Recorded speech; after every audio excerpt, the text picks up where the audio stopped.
All right, good morning, everybody. Thank you for making your way out to Crownsville today. It's good to see you all. For those of you who we haven't met, I'm Erik Fisher. I'm the chair of the Critical Area Commission. Many of you I do know, and it's good to see you again. According to the agenda, I am supposed to make some welcome remarks, which I think was a not so subtle message from my staff not to make any unwelcome remarks to kick off the day.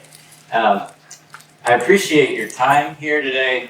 We know that you all are busy. We know that you have a lot on your plate, and for many of you, critical area isn't the only thing that you do. So thank you for prioritizing this today. We hope that by the time you leave, you feel a little bit more equipped, a little bit more resourced to do the work that you have in front of you every day. We're also very conscious that you all are on the front lines of these issues in ways that our team usually is not. You are the face of the critical area, you are the interface of critical area for our constituents around the state who are working on these issues every day. So thank you very much. We have one piece of house business. I didn't know I was going to do this, but I need to appropriately embarrass Nick Kelly because as of yesterday, Nick is our new executive director for the Critical Area Commission. Nick has been with the CAC for 18 years, first as a planner, then as a program chief, policy manager, and then acting executive director when Kate Charbonneau moved on to the Department of Natural Resources. So we are thrilled to have Nick at the helm. He would be the first to say that he has an incredible team behind him, and of course that's true. But I know that I speak for the whole team when I say that we are excited that Nick is at the wheel. So if you need to reach out to our executive director, Nick Kelly is the one to talk to. Of course, you can always reach out to me as well. I'm going to be brief here this morning because we want to get into the bulk of the day. Some of you joined us in this room a year and a half ago to think through some emerging challenges for the critical area. Rising tides, flooding, increased precipitation on the one hand, challenges related to public access, public participation in meetings, and fairness when it comes to impacts on in the critical area when it comes to development on the other hand. I really appreciated that conversation, the time that you spent, the experiences that you shared. Today is a continuation of that conversation. It is the point at which we are starting to sort through all that stuff and figure out how we start tackling some of those challenges at the granular level. Many of you are planners.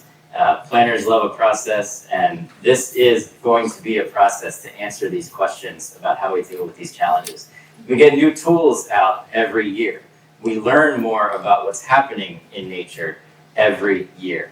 And so one of the goals for today is to show what we have available to all of us at this point to bring to bear on these challenges so that you can apply them in your work on a daily basis. But this is not meant to be a one-way conversation. This is meant to be a two-way conversation today. And so I would simply say, if you see something, say something when it comes to an idea, an opportunity, a challenge. We are all learning how to tackle these issues together. So please, we value your feedback throughout the day and then after we all go home. With that, I just want to say a quick thank you to the Critical Area State team for putting this together, especially Charlotte, who runs our education. We're always looking for ways to be in service to you all, so if there are other topics, please don't hesitate to reach out to Charlotte, Nick, or myself to talk about what would be useful to you in situations like this. And I also want to say thank you to our friends at the Department of Natural Resources who will be speaking to you today about some of these tools. So with that, I'm going to pass it on over to Charlotte to take us through the morning.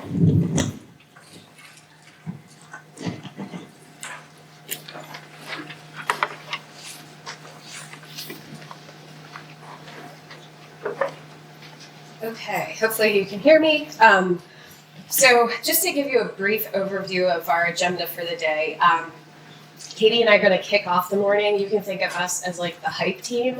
So we're here to pump you guys up about fee and lieu, which might be a tougher task than we anticipated, but hopefully after our intro, your brain is kind of going, you're thinking about opportunities that your fee and lieu program can offer you. And then Rachel and Elliott from DNR are going to present about a new restoration tool that they've developed that potentially could help you find opportunities for projects to spend or to implement with your fee and lieu money. We'll have a quick break, and then Christine from DNR is going to present on a new flood visualization tool that I think is just out, or maybe not. So close. So close. So that you're getting a preview. And this, we're really excited about it. We think it's going to be a great tool for local planners to use when thinking about changing seas and flooding issues. And then finally, Jamileh and Annie are going to close the day with, I would think about it as kind of like taking what Katie and I are talking about in the morning and expanding on that for you all. So, after we've had the presentations on the tools that can be used, they're going to kind of walk you through maybe in a little bit more detail about really getting your fee and lieu programs up and running and using some of these tools we're talking about. So with that said, I'm going to pass it over to Katie, who's going to start off with some endless possibilities of your fee and lieu program. Perfect. All right. Oop, thank you. Okay. So, good. Okay, how's that? All right. Oh, yeah. Nope. Thankfully, we're not wearing a necklace today. Oh, are we on? There you go. All right, we're on now, sort of, maybe. Okay, all right, great. Good morning, everybody. I'm Katie. I'm Natural Resources Planner with the Commission. You might have seen me from quarterly planners meetings. Hello, in the person, in the flesh. So today I am here to hype you up about opportunities, the potential possibilities that you can use with your fee and lieu funds. Okay, so I would say, everybody close your eyes, but we're just starting today, and I don't want any of you to fall asleep. So I'm just going to start off by saying, all right, when it comes to fee and lieu, there's things that we've heard from you all that you wish you could use fee and lieu for a diverse number of projects. And so today we're just going to kind of take we're going to think of a couple ideas, kind of help you all think sort of maybe outside the box, and maybe from this you can think about even other ideas outside of this presentation. So fee and lieu, you can start, it all depends on how much you have in your funds. You maybe have a little bit, maybe you have a lot. What can you do with maybe a little bit? Well, maybe you could do some tree plantings. Maybe you can expand some opportunities for public access. It could be as simple as putting kind of a dirt mulch pathway, or you can have some boardwalks, some raised boardwalks. Maybe thinking about something that's a little bit more on the expensive side, you can preserve areas that might be in the path of wetland migration, and creatively purchasing those areas, purchasing those parcels if you have funds to allow for the wetlands to naturally migrate. Or maybe you can install plantings, you put in a living shoreline or some other shore erosion control structure to sort of help. And you can also, even further, perhaps you have some infrastructure that is being compromised from sea level rise, king tides, things of that sort. Like I said, you can put in potentially a living shoreline or some other shore erosion control structure, or you can even maybe if you have some pipes or some drainage pipes that are being blown out, you could use your fee and lieu funds to potentially address some of those, fix up some of those pipes. Okay, so we very much challenge you all to consider about the two new curricular area program goals that were recently added from House Bill 233, which is now Chapter 424.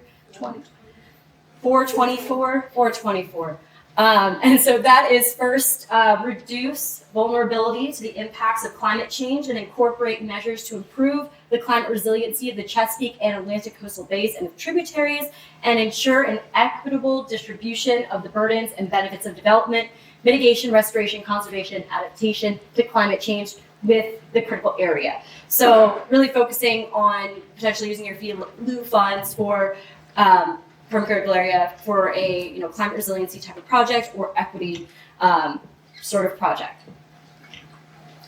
Okay, so thinking from the equity side of things, and I mentioned this before, but perhaps there are places or parks where you could expand access to the bays, and what that could look like. Again, I mentioned increasing the number of trails that you have to the bay. You could have you could use your fee and lieu funds potentially for piers, or you can use your fee and lieu funds potentially for a soft boat, kayak launch, something of that sort. It again just depends on how much money you have in the pot, and then I will preface this all by saying that we highly encourage you to be, as you're thinking about these different possibilities, work with our staff, work with your staff, work with critical area staff to ensure that it is going to be working for you and your critical area program or in compliance with your program. Okay, so these are some possibilities of enhancing public access and thinking about this from the equity side of things. So thinking about things from the climate resiliency goal perspective, I mentioned tree planting. Perhaps there's areas where you can kind of green up some spaces with some trees. Perhaps you can use your funds to do a little bit more.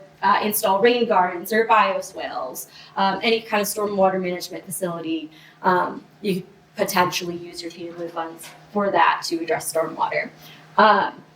Or, like I said before, putting in a living shoreline or other sort of shore erosion control measure. And then what would be a little bit even more expensive, but also up for consideration for using your fee and lieu funds, is the use of permeable pavers. Now, those can be quite expensive, especially if you're thinking about the upkeep that's required, but there is potential to potentially use your fee and lieu funds for that. Again, getting more expensive, and again, we mentioned this before, but there is the possibility of using your funds to preserve areas that are going to naturally turn into wetlands over time. And so allowing for that natural wetland migration to occur. As I've mentioned before, you can also use your funds to restore existing infrastructure, whether that be a blown out pipe, and you want to use your funds to basically expand the pipe to allow for drainage, from increased flooding events and things of that sort. Okay, so these are all great ideas.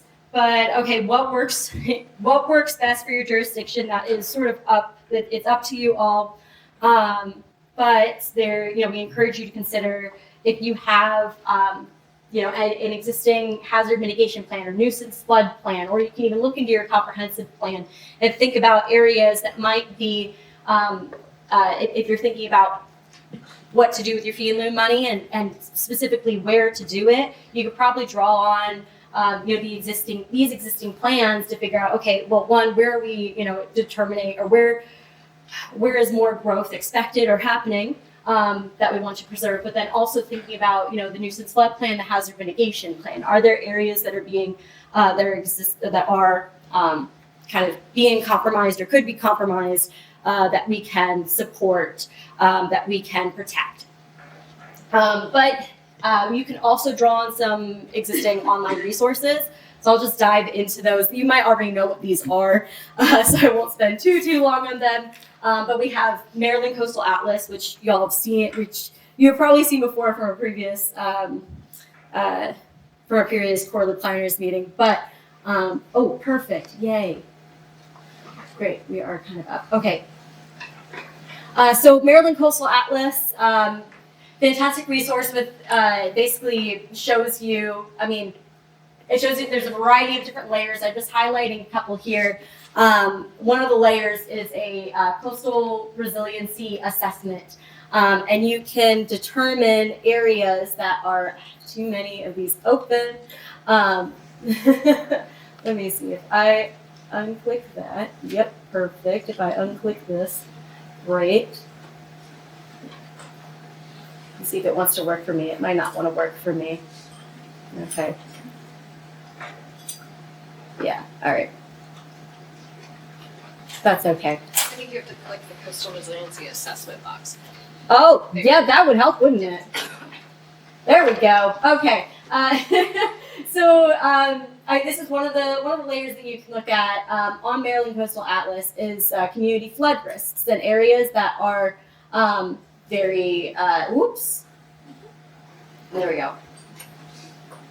Red areas are basically folks that are more high at risk for flooding. They might not have the resources, so you might want to think from like a climate resiliency perspective. Maybe you're thinking about and also thinking about your hazard and nuisance flood mitigation plan. Sort of thinking about where are the areas that we could sort of target that might be more not as equipped to handle flooding and other sea level rise and other climate-related impacts. And so there's a variety of different tools, and layers. That's just one. Well, you can also do a Maryland Coastal Atlas. I mentioned the possibility of purchasing places or protecting areas where wetlands will be naturally migrating. So you can use Maryland Coastal Atlas to determine where those areas are. Areas that are going to be wetlands in 2100. It really just depends. You want to think about what time frame you want to look at. So we've got areas, wetland adaptation areas in 2100, 2070, 2050. Take a look around, but this is a great tool, depending on what your timeline is like, to think about areas that you just want to preserve that are naturally going to be wetlands in the future. I think those are the main ones I really wanted to highlight in here. Another tool that you can use, the Watershed Resources Registry, is great. The Watershed Resources Registry, if you don't know of it, essentially it gives you, all right. Well, this is fun. They have a suitability analysis, and let me see if I can just go. Well, that's fun. Okay. I may have zoomed in too far, but okay. Their suitability analysis essentially shows you where there are places that you can preserve or expand on riparian areas, or preserve. Oh, thank you so much! Yay! So the riparian preservation layer basically shows you areas that would be like natural riparian areas that would be best to preserve. Perhaps you could do some projects to kind of support some of those areas or protect some of those areas. The riparian restoration layer, in a similar vein, sort of shows you areas that are that would benefit from more riparian plantings. And then there's upland preservation, stormwater compromised infrastructure restoration. There's again wetland restoration and preservation areas. So there's a lot. Another thing I also, while I'm thinking about it, I forgot about Maryland Coastal Atlas because I mentioned living shorelines. So another thing that Maryland Coastal Atlas has is also the VIMS shoreline stabilization mapper, which essentially shows you where, if you're thinking about doing a living shoreline, the blue areas, which you cannot see very well, so let me, all right. Blue areas essentially are areas that you might want to consider or could consider putting a living shoreline there if there's not a living shoreline there already. So it's just like a quick assessment if you want to consider that. because I've mentioned that a couple of times. The other tool, yeah, let's do this one. Okay, thinking about plantings and thinking about putting in like trees. The House Bill 991's Urban Trees Program essentially identified, has a definition of underserved communities, and these would essentially be areas outlined in orange here, where they sort of, the orange areas here are identified as underserved in accordance with that bill. And essentially, if you're in this orange area, that'd be a great place to put any kind of tree plantings. And sort of what this model is showing. This is the underserved areas as defined by the 2021 Tree Solutions Now Act. And then another tool that's also useful to show is the trust fund targeting map. So this one is just a bunch of different, like it just connects to a bunch of different layers from other models. I show this one because if you may or may not know, the MDE's environmental justice screening tool is down, but there is a static map available here that you can utilize if you want. So essentially, if you want to focus on, or if you want to consider the equity portion of our recent goals that we've added to the critical area program, and you want to think about putting in some climate resiliency sort of projects in underserved and overburdened communities. We've originally pushed people toward considering, looking at the environmental justice screening tool, because that would show you where underserved and overburdened communities are, and you can focus your efforts on there. Without that, though, I do highly recommend going to the trust fund targeting map. And this is the environmental justice screening tool. The darker areas, the darker areas are places where you want to, that are more underserved and overburdened, and where you might want to consider focusing your efforts. You're using your fee and lieu funds, and you're doing any kind of climate resiliency or equity kind of in those areas. I think those are sort of the main ones I wanted to focus on. And then next presentation and later on, we're going to be discussing some other online resources that you can utilize, including the Maryland Restoration and Resiliency Map and the Maryland Flood Visualization Tool. With that, I think I've taken up enough time, and I'm going to hand it back over to Charlotte. Sorry. Great.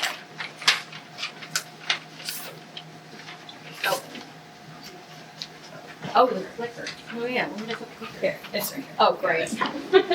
Okay. So that was a lot of information to throw at you guys. Questions, comments at this point? Probably a lot that you can't voice right now. Okay. So, we got one back here. oh, yes. Will those links all be sent out? Yes, we can actually send all the presentations from today, if that's okay. Yep, yeah, we can follow up with that, absolutely.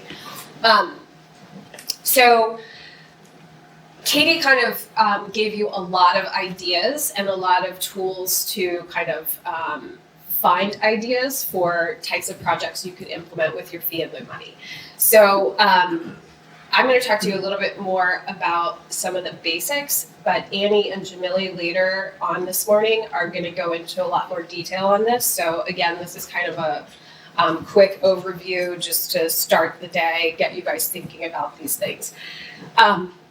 So there are multiple sources of fee and lieu within your critical area program, right? So there are a lot of different types of mitigation that potentially you could collect a fee and lieu for. So what we want to stress, I think, today is the importance of having a plan on how that fee and lieu will be spent. And so the better your plan is, I think the more opportunity there could be to collect fee and lieu, and the more flexibility you would have on how to spend that fee and lieu. So thinking about Buffer mitigation, we know that a lot of times, particularly when a variance is involved and you have to plant at 3-to-1, that can be very difficult to get back on site. So that can often result in at least some collection of a fee in lieu. So that's one kind of category. In buffer management areas or buffer modified areas or modified buffer areas, depending on the terminology you use, those are typically small lots with development already in the buffer. Again, when you have buffer mitigation required on those lots, it can be very difficult to get that buffer plantings back on the site. So again, we see a lot of fee in lieu, I think, resulting from those development proposals. Your stormwater mitigation, again, stormwater currently for critical area purposes is required in the intensely developed area. Those are obviously more developed areas, which means less space potentially to implement stormwater management. And so again, that's another potential source of funding for your fee in lieu program. And obviously clearing, particularly when you have clearing that is over 20% or again requires a variance, your mitigation ratio increases with the amount of clearing that happens, and it can be very difficult to get all of that back on site. So I think the biggest kind of thing to keep in your head about all of this money that you could potentially be collecting is, again, having a plan for how you're going to spend it, right? So that would likely involve working with our staff to create an MOU on spending your fee in lieu money, the types of projects you can spend it on. But from our perspective, what we would want from you all is you know where you have issues in your jurisdiction related to flooding, related to sea level rise, where you have a need to preserve areas, where you have a need to plant riparian buffers. And so that's the information that we would want from you. And like Katie said, you probably already have a lot of that in your hazard mitigation plan, in your nuisance flood plan, potentially in your comprehensive planning documents. So kind of gathering all of that together and then working with us to create an MOU to kind of target some of those opportunities with your fee in lieu money is what we're really encouraging jurisdictions to think about right now. And I think with the addition of our climate resiliency and equity provisions in the law, that has really broadened the scope of the goals of the critical area program, which I think has led to, in our conversations internally, a broadening of ways that we see fee in lieu money could be spent. And so Katie touched on some of those earlier related to public access for overburdened and underserved communities, for improving amenities at those public access sites, for addressing flooding issues that you might have that might be a result of infrastructure issues. We really want to help jurisdictions expand the universe of how their fee in lieu money can be spent. But again, I think the key point to think about here is having that plan on where you're having issues in your jurisdiction and the types of projects that are needed to address those issues. And then finally, I also added on here state agency projects. So while the work that we do with our local jurisdiction is a big chunk of our effort, we also coordinate very closely with state agencies. So when a state agency has a project in the critical area, it needs to be approved by the commission. And for state agencies like SHA, they often struggle to get their mitigation back on site because they are doing a lot of linear projects along roadways, they have the right of way, and that might be it. And there just might not be opportunity to do the plantings that are required or to install the stormwater management that's required. So we have heard from SHA, and we have kind of piloted a couple projects in this kind of joint effort. We've heard from SHA that they would really like to be able to work with the jurisdiction that the project is within to pay a fee in lieu or work with that jurisdiction to help implement a project that that jurisdiction wants. And so we have done that in Elkton. We did it in Elkton for a pedestrian bridge replacement there. They worked with the town to get some riparian plantings along a park that the town had wanted. And we also have an example of doing that in North Beach or Chesapeake. I think it's North Beach. There was roadway work that was done kind of right at the north end of the town. And they worked with the town to do a lot of buffer plantings in their park that the town had kind of established a newly created park that they wanted to enhance the buffer in. And so SHA's mitigation, part of it was met through that.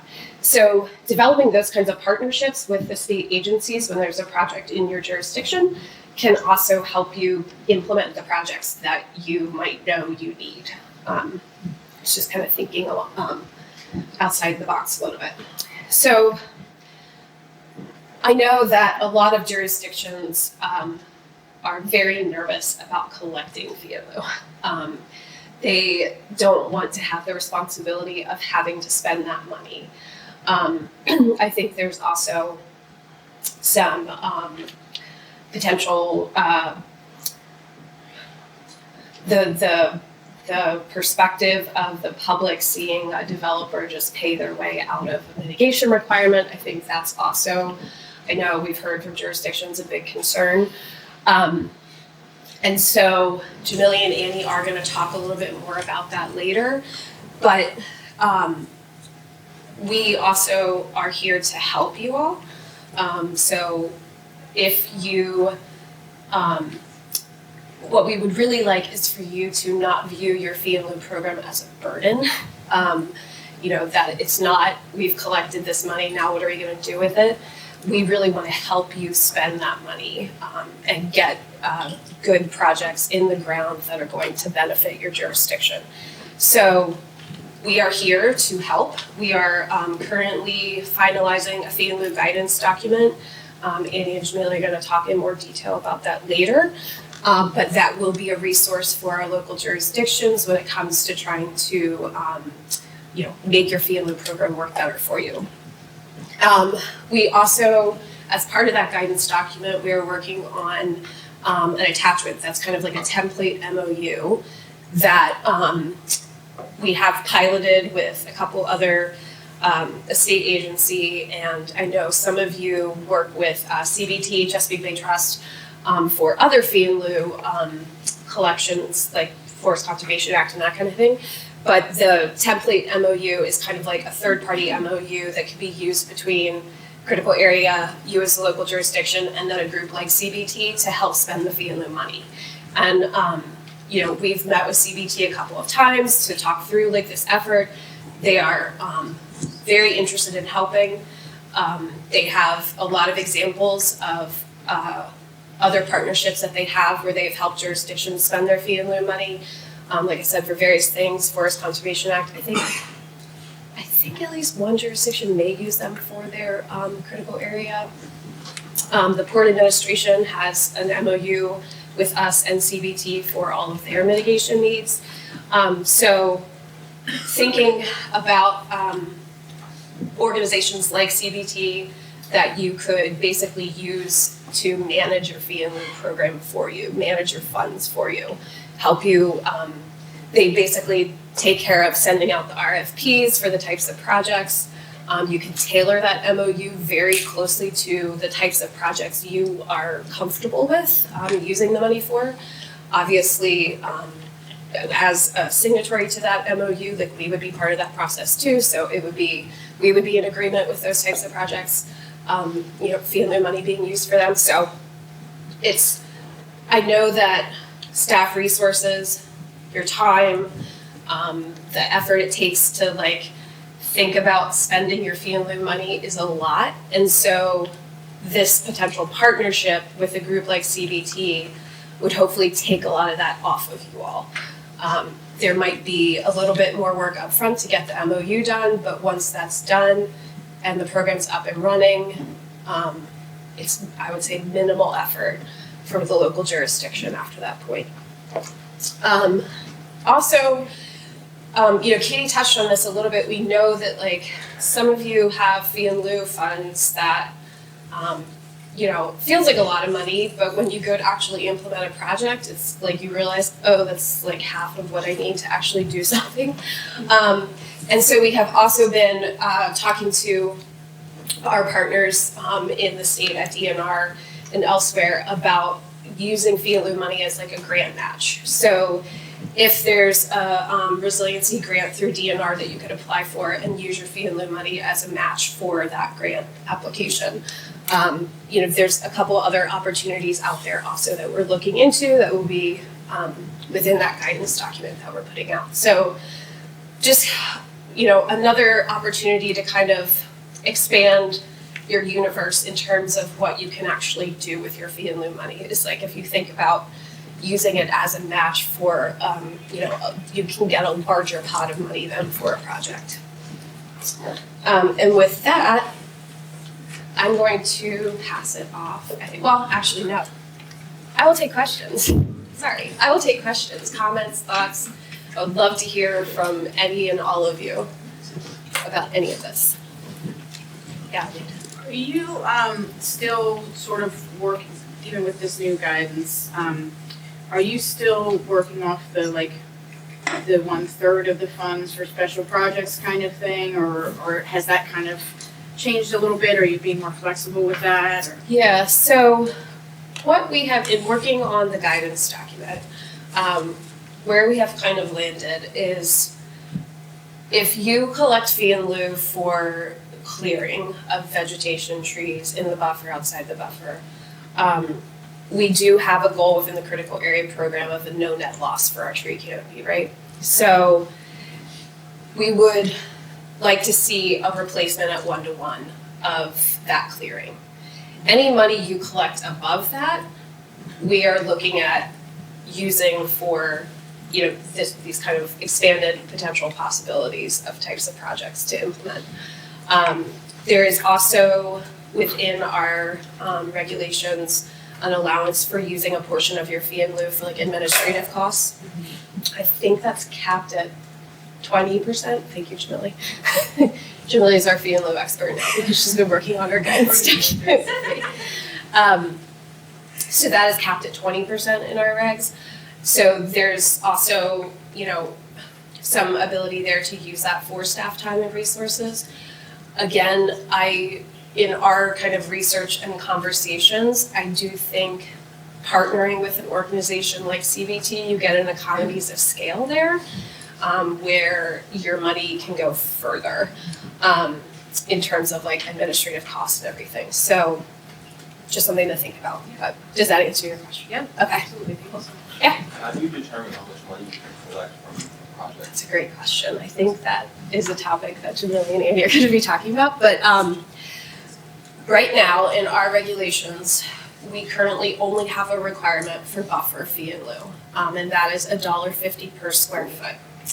That was set in 2008. We all know that inflation is a thing and getting worse every day. So a jurisdiction definitely has the ability to set their fee in lieu higher. We have even kind of explored an option of like a sliding scale fee in lieu based on like the cost of living in an area, that kind of thing. I mean, you are, as a jurisdiction, if that is something that you want to pursue, we would love to talk to you about it. Having a county or a town that's willing to like kind of explore what that might look like, I think we would love that opportunity to partner with you on it. So outside of the buffer, we don't have any set amount. A lot of jurisdictions follow the Forest Conservation Act requirement, which is very little per square foot, much less than $1.50 in most places.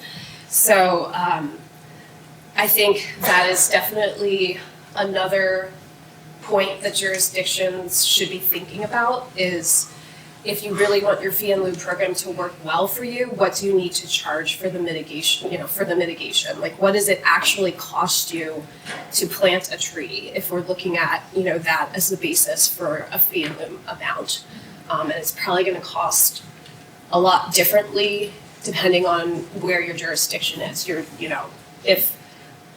I'm guessing planting a tree in Somerset County probably costs a lot less than planting a tree in Anne Arundel County, just because of the cost of land in those areas. So really thinking about that, I think, is a very important first step for getting your fee and lieu program working better for you. Yeah. So I have a jurisdiction that has a urban forest Goal. Yeah. they have a ordinance, and Okay. you can actually remove kind of a lot of trees under it. And I was asked recently if instead, or in addition to replanting, that ordinance could require a fee for larger amounts. And the question is, if we collected it through this different ordinance, Yeah. could it be part of the fee and lieu pot that is Yeah. working in critical area, even though these areas are outside of the critical area? Yeah. Because they have stormwater. So again, our regulations only specify, well, there's actually two places, because I was just talking to Lisa about this yesterday, an accounting of fee and lieu that's collected to be separate. So our buffer regulations technically require that. But like I said, what we are kind of exploring with the guidance is this tracking of the 1-to-1, so that anything collected above that could potentially go for a much broader range of types of projects. We also actually have a requirement in our solar regulations for large solar projects. We wrote into there to kind of track that money separately. But I think in talking to Lisa, it also allows for using that money for kind of a wider variety of options if there's an agreement with us to do that. So like through an MOU or something. So you could theoretically put it in the same pot as long as you're tracking. Yes, I think that is in our guidance document. We are going to be talking about that, ways to better track your fee and lieu money that you collect and how you spend it. So that will be something that we definitely talk about later. And again, that's a lot of what's in the guidance document that we're working on. It's helping you guys do that better. So it's Charlie, if I could just add one other layer to all this. First of all, Sarah, thanks for the question. Moving money into the critical area? Absolutely. We'll find a way to make that happen. The Caesar report last year related to the Bay says these nearshore habitats are your best bang for your buck in most cases. So, yeah, there are opportunities to do that. Let's make it happen. I just wanted to mention we're talking about fee and lieu a lot this morning. And that is a focus, and it's a place we want to start related to expanding the opportunities and the uses. But I know not every jurisdiction has a fee and lieu. Some jurisdictions have fee and lieu for only a few specific things. We're also looking at this same kind of flexibility for mitigation, direct mitigation. Think growth allocation, think legacy subdivisions. Even if your jurisdiction doesn't have a fee and lieu, or there is no fee and lieu for a particular project, if there's direct mitigation required of a developer, and they come to you and ask, what are the options? Let's think about some of these same things. I know the commission is thinking very hard about mitigation related to growth allocations right now. So even if fee and lieu doesn't apply to you directly, we can think in those broader terms as well. That's a really great point, Erik. Any other questions or comments, thoughts? Stephanie, yeah. So I had a meeting yesterday with Program Open Space, and we were told we can't use fee and lieu money on lands that, the county has used to purchase Program Open Space money. Is the guidance gonna kind of help with that? Because that's kind of if you look at our parks, that's a lot of our parks. Yeah, your county So parks, it's like, where are we gonna, spend this money? Because we don't have a pot of money that's big enough to go out and purchase just a piece of property. To put the mitigation on, so it really puts us in a tight spot, I guess. Yes, and when we met the other day, I actually made a note to reach out to Program Open Space at DNR to kind of have a bigger conversation about that, because I think, Colin, did that come up with Pirates Wharf? Yes. So I when you said that, I was thinking about that project, and I'm hoping maybe there's some conversation that we can have there, right? And like think about a better partnership. Maybe. I would like to be included in that Yeah. conversation because Absolutely. I mean, it also goes for forest conservation as well. So it's Right. a bigger discussion than, you know. Yeah, and there may be something with like the law, the bill that created, that is. Kind of has them stuck, but I don't know enough about it, so I just wanted to kind of learn more about why that is and what, if there is any ability there for a conversation, at least, yeah, so that, it's on my list for my notes. Just on that same topic, Anne Arundel County is currently trying to work with that whole topic, because we have FCA funds we want to be able to use there as well. And I Yeah. think some of the concerns that we've heard are the perpetual protections that are needed for the areas that we plant Okay. would potentially restrict usage of the property, and they want to make sure that recreation Is the first and foremost, available. okay, But I've also heard some kind of discussions from certain individuals saying that, if it's an area that was never going to be developed into like hardscape recreation, forest improvement, Yep. habitat improvement is still passive recreation. So it sounds like there's a little bit of movement on looking at these individually, case by case. or even like area by area within a park, right? Like, we can keep this for active recreation and potentially use fee and lieu money over here to enhance and more get- passive. And then get EOS approval once the park is on board with that. Yeah. So that's what we're trying, or will be trying hopefully soon. But yeah, the more conversations about that, to open up that ability would be great. Okay. We've got a lot of parks that want help, and we can help them, but we currently are tied up. Yeah, okay, great, thank you very much, that's really good information to have. Anyone else, thoughts, questions, comments? Okay, I'm gonna turn it over.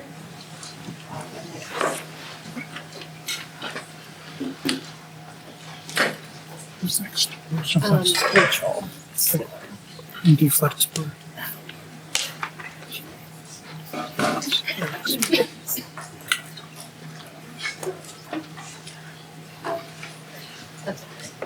Okay. You ready? I'm gonna get that. So when you're ready, just like.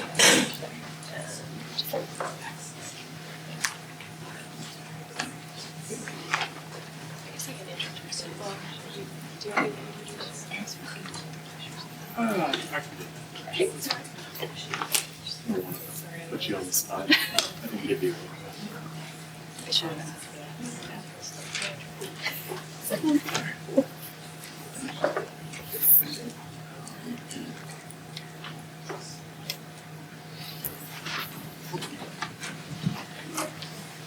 How's that? Sounds pretty good.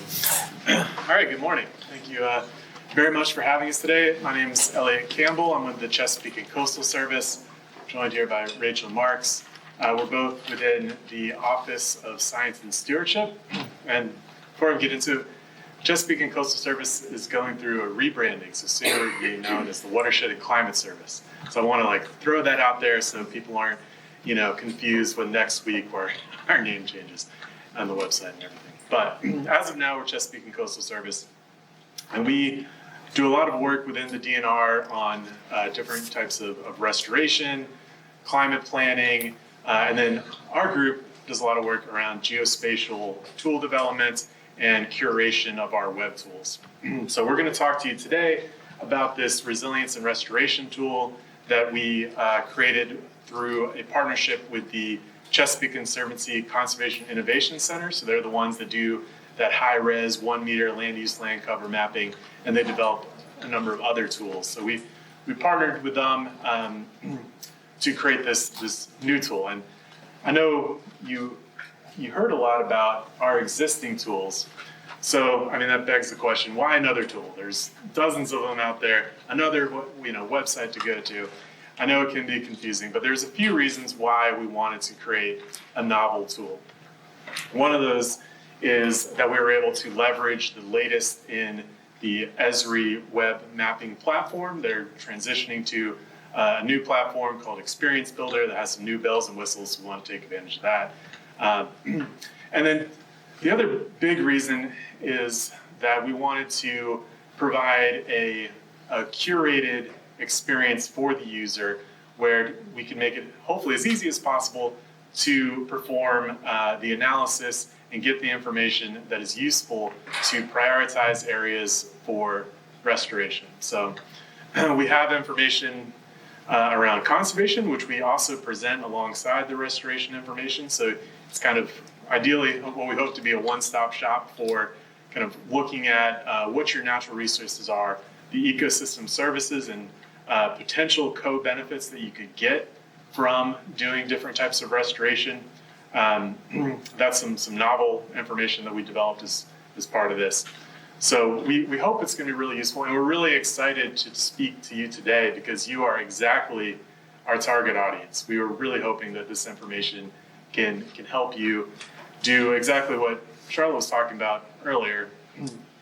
Prioritize areas, use this fee and lieu money or other monies that you have for restoration and conservation. Look at opportunities across the landscape and at least take the first step in prioritizing those opportunities. So I should say, this is not replacing the on-the-ground work, but it's that desktop analysis that can help you start to narrow in on where those opportunities might exist. So I think I hit what I wanted to do in terms of background. And so Rachel's the technical lead, and she knows this stuff a lot better than I do. So I'm going to let her take over and kind of run through the nitty-gritty on the tool. Sorry, I'm just interrupting. All right. I don't know if you want to clip that someplace. Yeah, probably, because I talk with my hands a lot, so don't want to accidentally throw it. You guys hear me? Is the microphone actually working? All right. So yeah, as Elliott said, I'm kind of the technical person in our group. I'm the director for our Center of Social and Economic Sciences, but we really do a lot of integrated analysis across environmental, social, and economic factors that are influencing our natural resources and work that we're doing with them. And a lot of my job and my coworkers' jobs is developing the data and tools, but then another large part of that job, as I see it, is doing the outreach, doing the education, trying to make connections with end users and help you guys figure out how to best use the data. So really hoping that there might be 1, 2, maybe 3 folks, get lucky, who might be interested in actually talking more offline. So please, our emails are on this first page.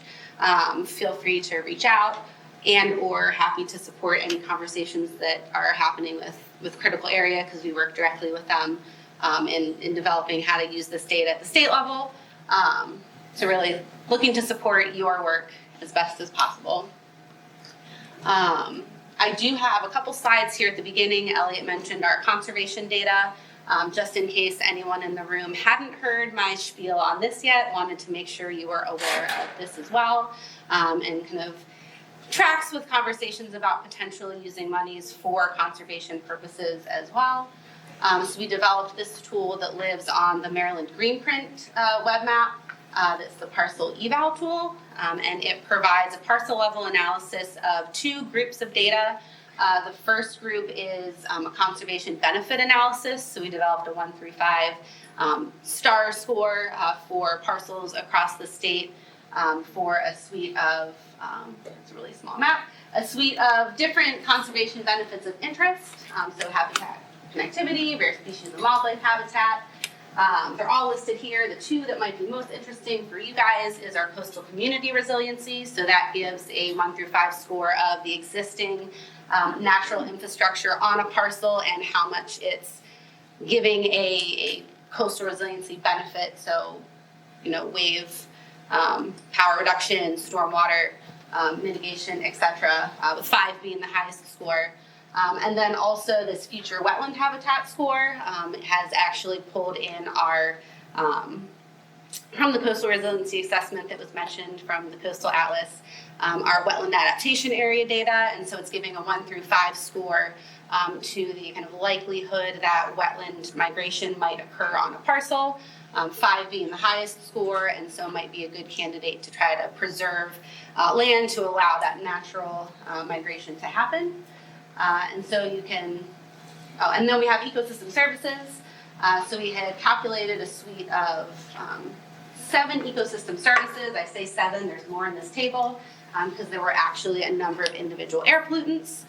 We calculated a biophysical value, so like how much carbon sequestration are existing trees pulling out of the atmosphere, and then also an economic value for all of those services, which can be really helpful in trying to understand the kind of non-market value of lands with the existing forest and wetlands that are on those lands.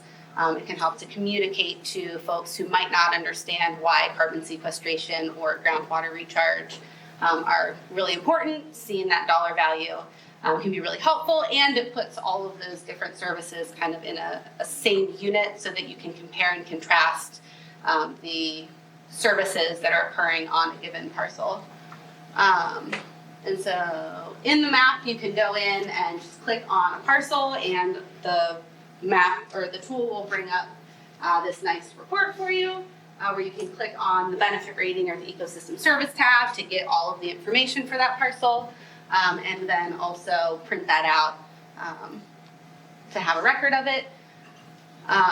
I've been working with Maryland Environmental Trust because they were really interested in understanding all the conservation benefits as well as all the resilience and restoration potential benefits that I'm going to talk about for their existing easements that they already hold.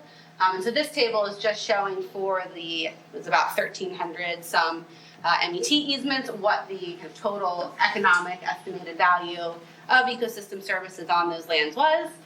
So 188 million and change, I guess 600,000 isn't really change, but 188 million plus in yearly ecosystem services that the trees and wetlands on lands that MET holds are providing to the citizens of Maryland.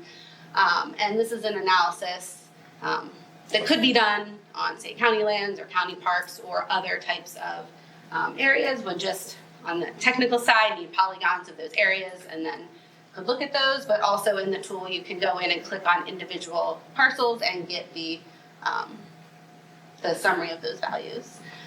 So this is just looking at if you were using those conservation values, the 1 through 5 scores to assess different parcels, say for conservation on the coast, and looking at the climate resiliency score versus maybe habitat connectivity, so depending on what your interests were, and being able to really quickly visually pull out what the kind of highest candidates for, in this case, climate resiliency might be, or looking for a parcel that kind of maximizes both benefits of interest.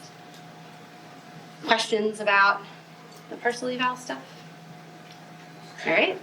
So now what everyone thought they were coming to hear about is our restoration and resilience data. First I'm going to talk through the individual data sets we developed and then present the web map and the tool that kind of brings it all together. So the first set of data, we developed a suite of data layers that can help identify potential restoration opportunities.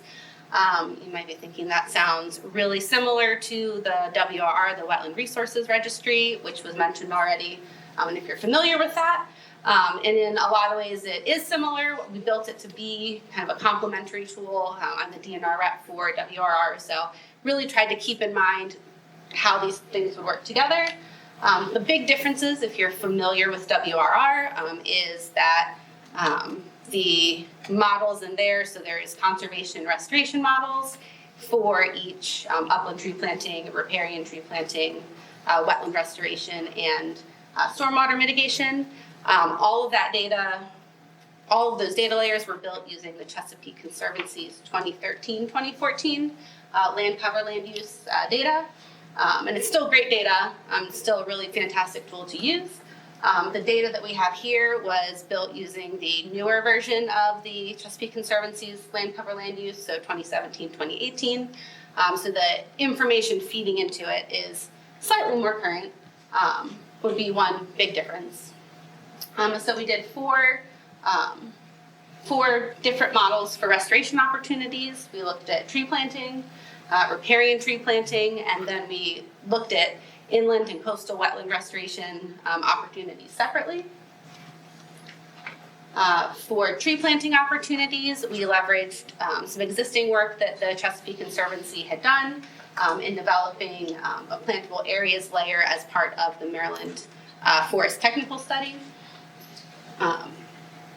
And the 5 Million Trees Act was mentioned. This data also is in that mapper for the 5 Million Trees Act. So you'll see the same data in different mappers, trying to have continuity in what you're looking at.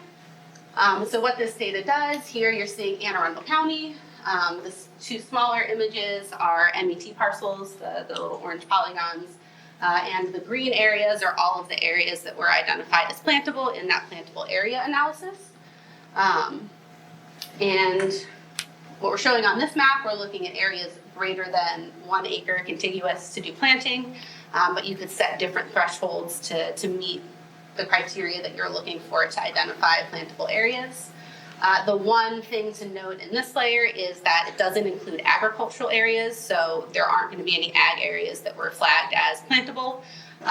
So you may know of areas on your own that would be good candidates for that. Just as part of the Forest Technical Study, that was one of the criteria that they felt was important. The second data layer is this riparian tree planting opportunity. What we did here is we took a riparian land cover data set that the Chesapeake Conservancy had developed, essentially took a data layer of streamlines, buffered those streams by 100 feet on either side, and then grabbed all the land cover that was within that buffer area. And then we took it a step further and reclassified that land cover into 4 major categories. So there's a water category, an existing natural land, so anything that was already forest or wetland is lumped together as natural land. There's non-restorable, so this was anything that was currently impervious surface or barren, shoreline, beach areas, which left the rest of the land cover areas, which we call restorable. So this was anything that was low vegetation, shrub, scrub, etc., to classify as potentially restorable within the riparian lands.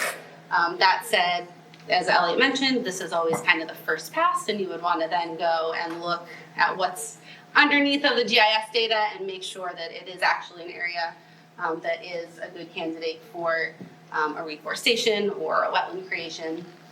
So in this image, the kind of long linear areas are those riparian areas, and then anything that's the yellow color was identified as potentially restorable.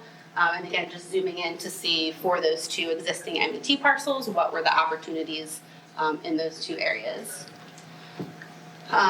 Inland wetland restoration, we actually leveraged the criteria that WR uses for doing wetland restoration opportunity mapping.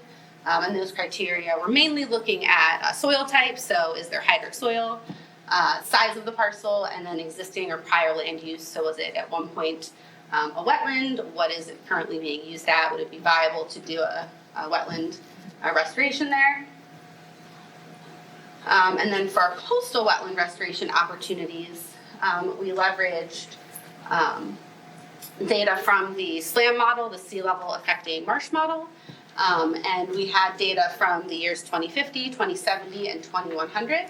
And we identified areas that were expected to convert to wetland naturally by 2070, but that would not be fully inundated and become open water. So we wanted to kind of hone in on areas that were likely to become wetland and stay wetland, at least through the timeline of data that we had available. And you can see those areas in the kind of teal color on this map. And then this was just going back to thinking about, what lands do you already hold and what could potential opportunities be on those lands, which I'm now understanding in some cases, especially with fee and lieu, might be a little tricky funding-wise. But hypothetically, this was for the MET parcels, just for the restoration opportunities, how many acres of each type of opportunity are potentially available on the lands they already hold, and then also just for riparian areas, what is the kind of breakdown of the land cover types in the riparian areas, so how much is already natural, how much is potentially restorable, etc.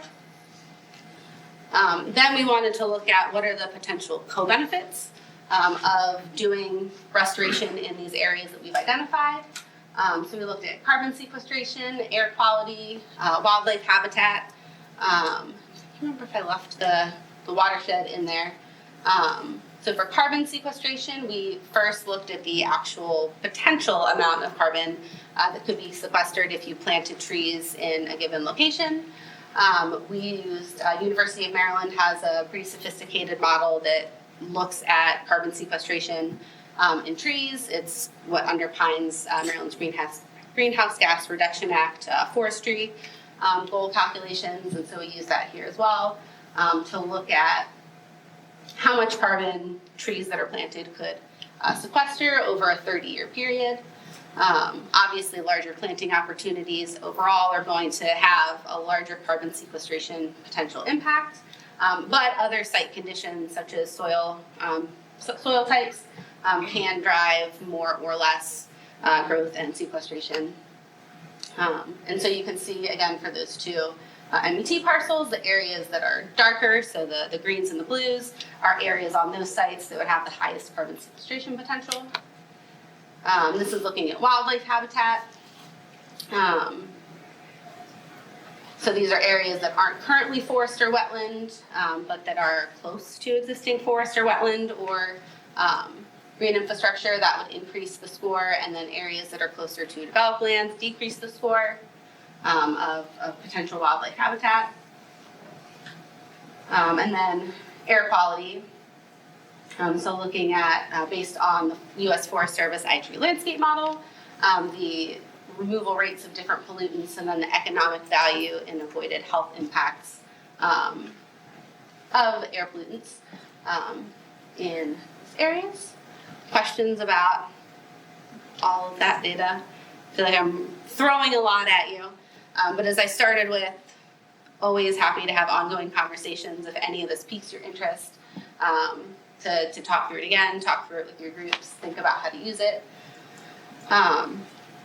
So then we also, in this work we did with the Chesapeake Conservancy, developed some flood risk and vulnerability layers. So first we wanted to get an idea of where is there flood risk across the state. So we looked first at the climate ready action boundary, the CRAB data, and we created harmonized statewide layers of both the coastal crab and the riverine crab data.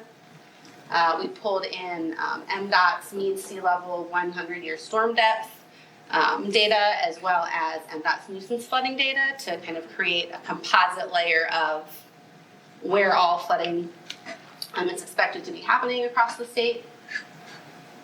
We then wanted to look at where people were and where vulnerable populations were. And so this isn't a perfect replacement for the EJ tool, but this is another source that you could look to for some demographic and social data. So we looked at the CDC's Social Vulnerability Index, and we took, it's at the census tract level, and we just ranked the social vulnerability scores from 1 to 5, with 5 being the highest vulnerability in a given census tract. But beyond that, we wanted to know where are the people actually at within the census tracts, because when we're looking at, pretty high resolution flooding, we want to know within that census tract area, are the people actually where the flooding might happen. And so to try to get at that, we pulled in something called bathymetric population mapping, which is this yellow layer that you see, and what that did is it took satellite remote sensing land cover, and they pull out the impervious surface, and then they do a whole bunch of really in-depth modeling to apportion out the population of the census tract to portions of the impervious surface. They take out like roads and other livable impervious surfaces, which is really trying to get at where are the people within the census tracts. And then we tried to look at where are any people going to be impacted by the potential flooding, so overlaying those two layers. And then took it a step further and tried to look at where the most socially vulnerable portions of the population were likely to be impacted by flooding. This I meant to put earlier was just looking at trade-offs between the different potential co-benefits of doing restorations. If you identify, you could plant here, and trying to cite those plantings given a particular co-benefit. Then all of this data is available in a new web app. It's been live for about a month maybe, which is our restoration and resilience mapper. Let's see if I can, I'm looking.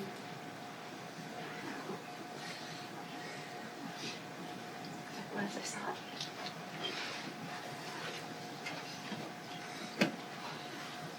Clicking on it.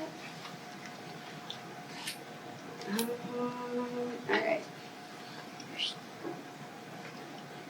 So if you want people to see it, you have to move it to the right-hand screen.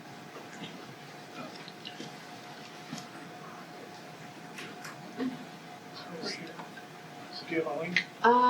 The bottom underlined there should be the hyperlink. Yeah. I see. Thank you. Alright. Okay. I see what's happening now. Alright, so as it's very slowly loading, so we've got all of the data layers I just went through are visible in the web map. So we've got a category for our restoration opportunity data layers, as well as the co-benefit layers, and then the flood vulnerability and social vulnerability data layers are here as well. So you can access and look at just the SVI census tract scores, the density-metric population, and then also all of those overlaid and analyzed layers are available there as well. And then we also built a tool, the Find Opportunities tool, that allows you to identify parcels of potential interest to do restoration activities. So you can search by geographic area, so you can define the county you're in, and we also broke it down by federal HUC 12 or Maryland's 12-digit watershed. And if you don't know the code for your watershed that you want to look in, if you want to look at the watershed level, you can turn on the boundaries. And if you click within the watershed, it'll bring up the data for that watershed, and you can get the code there. But so you can define the geographic area you want to search in. So we can say maybe Anne Arundel County.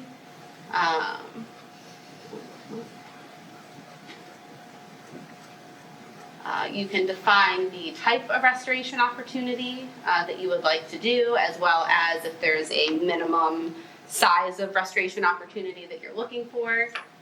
So maybe we're looking for a 2-acre, no, not inland wetland, coastal wetland. Maybe that's really small, but. And then you can also define additional parcel criteria. So if you want it to want the parcel to have green infrastructure on it, if you want it to have targeted ecological area or bionet. So these are all data layers of interest that DNR looks at a lot. Of size of the parcel. And then you can also define by co-benefits. So specifically if you want to have wildlife habitat versus carbon sequestration benefits, you can define that way as well. And let's see if it works on the fly. And I just may have not defined fantastic things. I should have had the test case ready so I know it flag stuff. But in theory, it should then select all of the parcels in the geographic area that you selected, and it would list them all in this table, so you could see all of the summarized information for those parcels. And then we also did include the SDAT URL, so you could jump to the parcel information to get ownership and contact information. Yeah. And then all of these data layers will be available also on Maryland IMAP. So for folks that have a little more GIS capability, if you wanted to access them offline and do additional analysis, you could do that as well. Also to mention, we do have the critical area in here as a visual data layer. So you could turn the critical area on to see where these parcel opportunities are overlapping with the critical area. Apparently it's drawing all of the boundaries. Cool. That's really what we wanted. Except for the critical area, it apparently turns that off.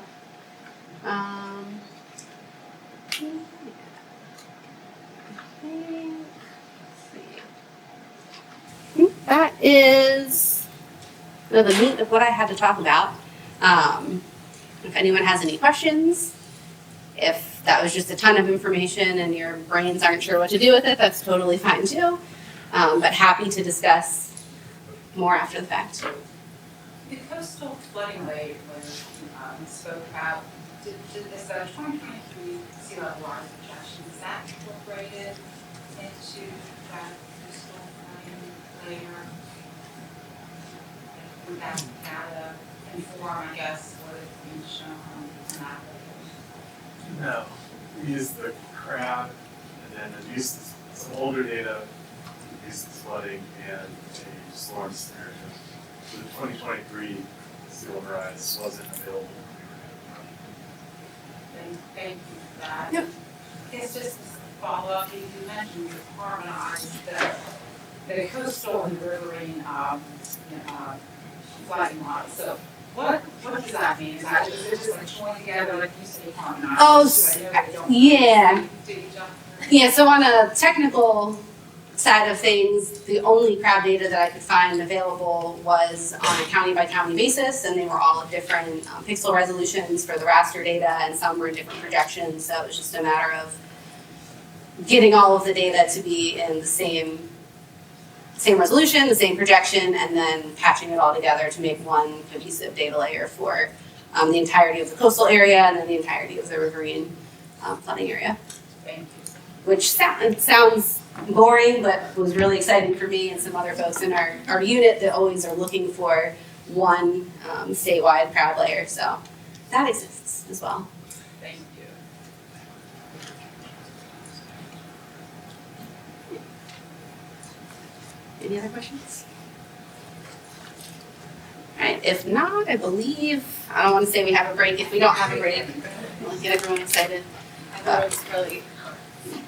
Okay, everyone, if we can make our way back to our seats, we're going to get started here. Our next presentation is going to be from Christine Burns at Department of Natural Resources. She is going to present on a brand new flood visualization tool that hopefully will be kind of another tool in your tool belt for identifying locations for potential projects to use your FEMA Lieu money. So I'm going to pass it off to Christine.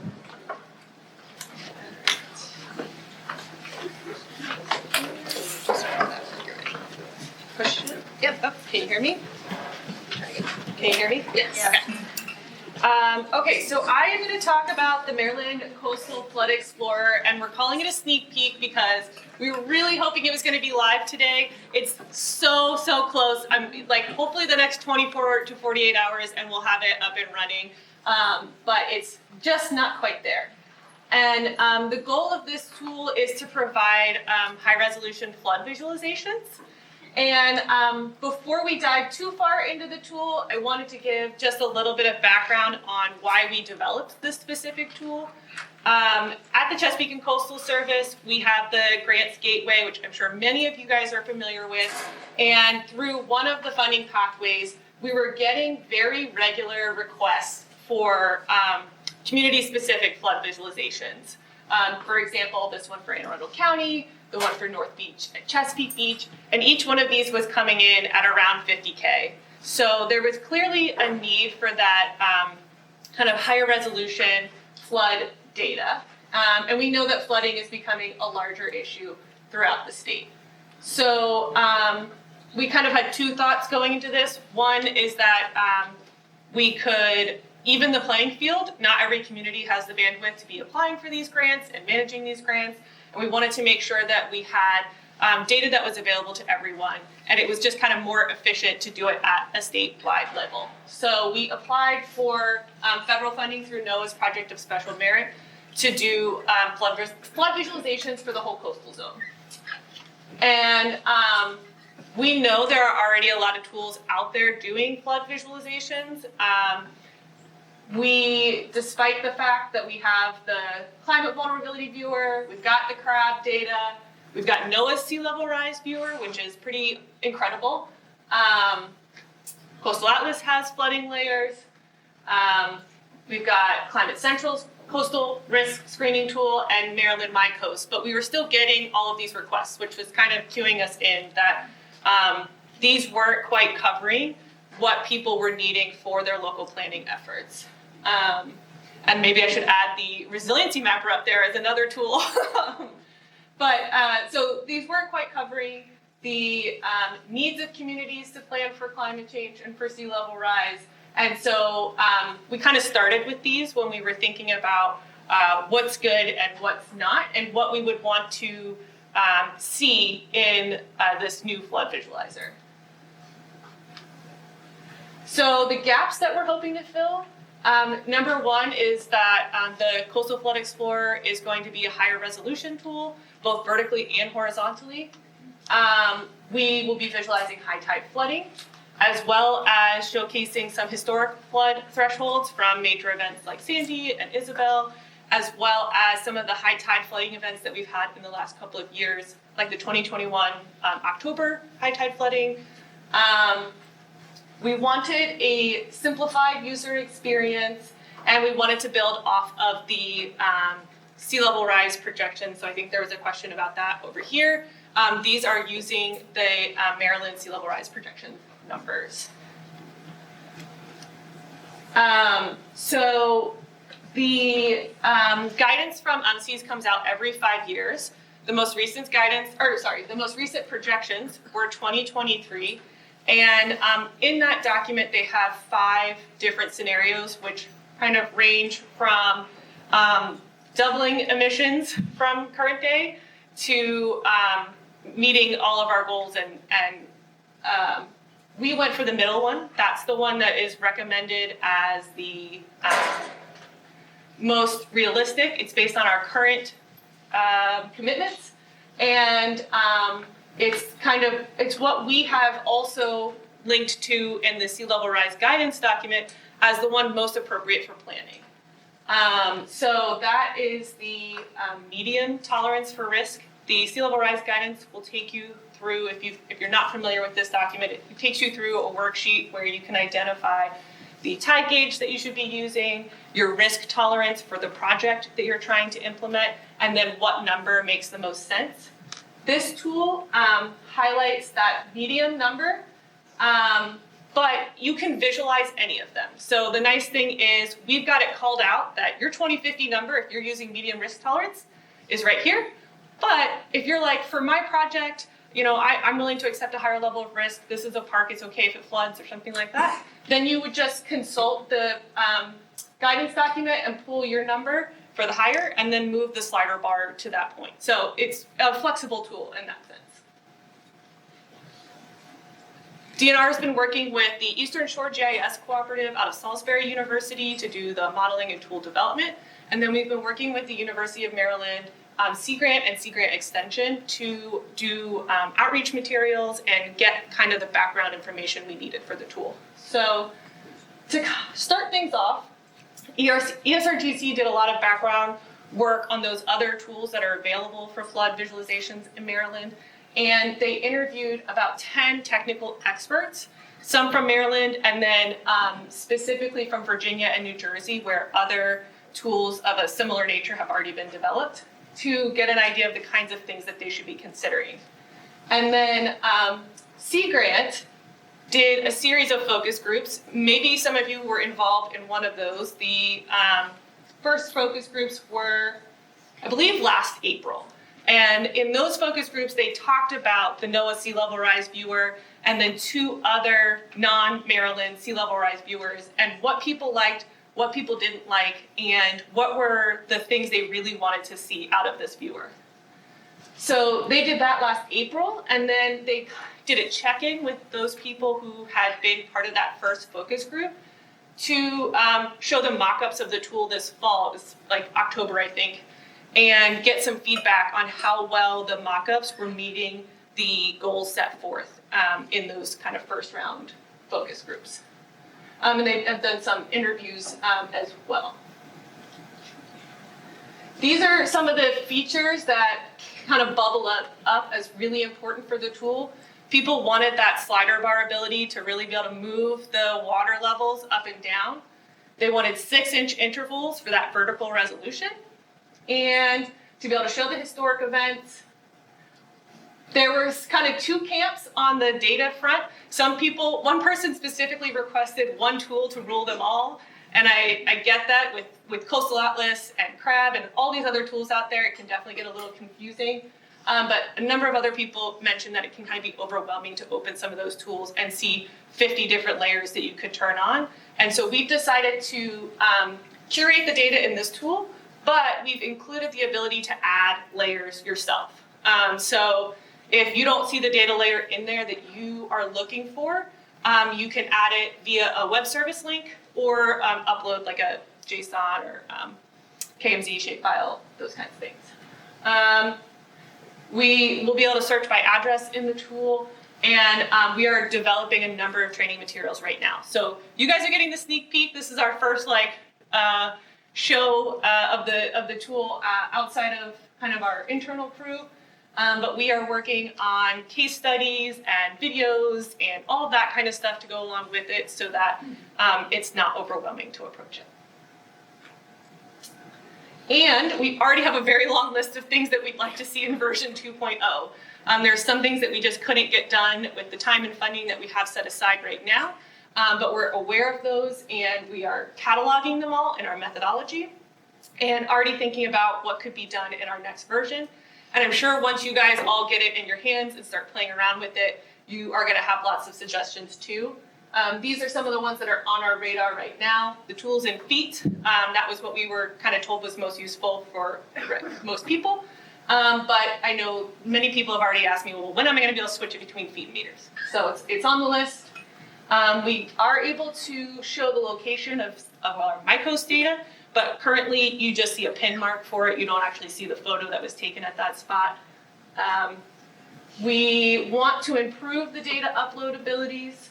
So you can bring in other layers, it works, but it's not as streamlined as we would like it to be. And right now this tool is very much a desktop tool. I think that's the way most people would intend to use it, but we also know a lot of people are out in the field, they're on iPads, on phones, and eventually we'd like to get to a point where it's more mobile friendly. The ability to print maps was something that came up in our focus groups. The tool doesn't have that feature right now. You can take a screenshot and get a pretty good feel of what it looks like, but we don't have a nice print-off option.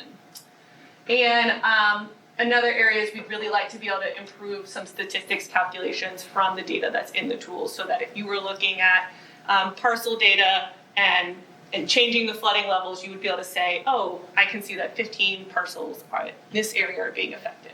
We don't have that yet, but it's on our to-do list with no timeline of when that will happen. So just so you know a little bit about the data in the tool, we used the bathtub model. This did not have any kind of simulations added into it. The horizontal resolution is 2 by 2 meter pixels, and then as I mentioned earlier, we have that 6-inch vertical resolution for that. The zoom is 2 times higher than the NOAA sea level rise viewer, so if you have used that tool already, this will get you even a little bit better. And it's pretty nimble. So the way that we've built this tool, ESRGC's built this tool, is when the new UMC's projections come out in a couple of years, it will be fairly simple to update the way the numbers are viewed on the slider bar and show those new sea level rise projections in the tool. So we expect to be able to update that pretty easily. And we did use the NOAA sea level rise viewer and the lake level viewer as kind of our gold star for the look and feel of this. So you'll see it's kind of similar. And we worked closely with NOAA on that, but it's customized to Maryland. It's our data, our LiDAR, our sea level rise projections that are all being shown. And so I think we're ready to jump into the viewer. One kind of caveat that we're putting out here right now is that this is really a viewer right now. You're not going to be able to do very intensive analytics. Like I said, you're not going to do those statistical calculations and things like that right now. So when you're thinking about how you're using it, you're visualizing. That's the goal. But we'll keep working on it. These are the LiDAR data that went into it, collected from essentially 2022 back as far as 2013 are kind of the older ones. And I already kind of mentioned this, that we are using the medium tolerance for flood risk as the sea level rise projections. It's not the exact number in the tool, so we have the 6-inch intervals. So if in Annapolis, the medium tolerance would be 1.56 feet, the number is going to show 1.5, which is pretty close. We do have a disclaimer at the front. You're not going to use this for your engineering designs and this is the location in this parcel to site the specific project. This is going to give you kind of the general idea for planning. And we have the tide gauges associated with each county preset in the tool.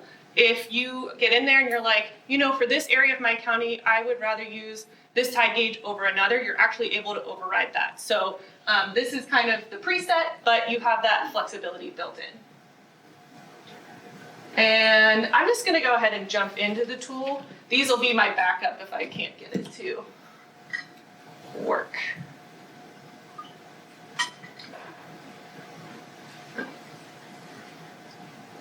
So this is what it looks like when you land on it.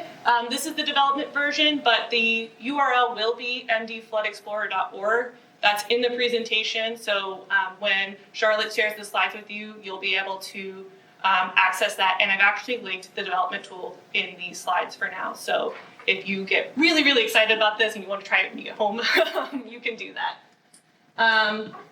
As you can see, when you land here, there is the address bar, so you can type an address right in, or you could say, I want to see what's going on in Annapolis.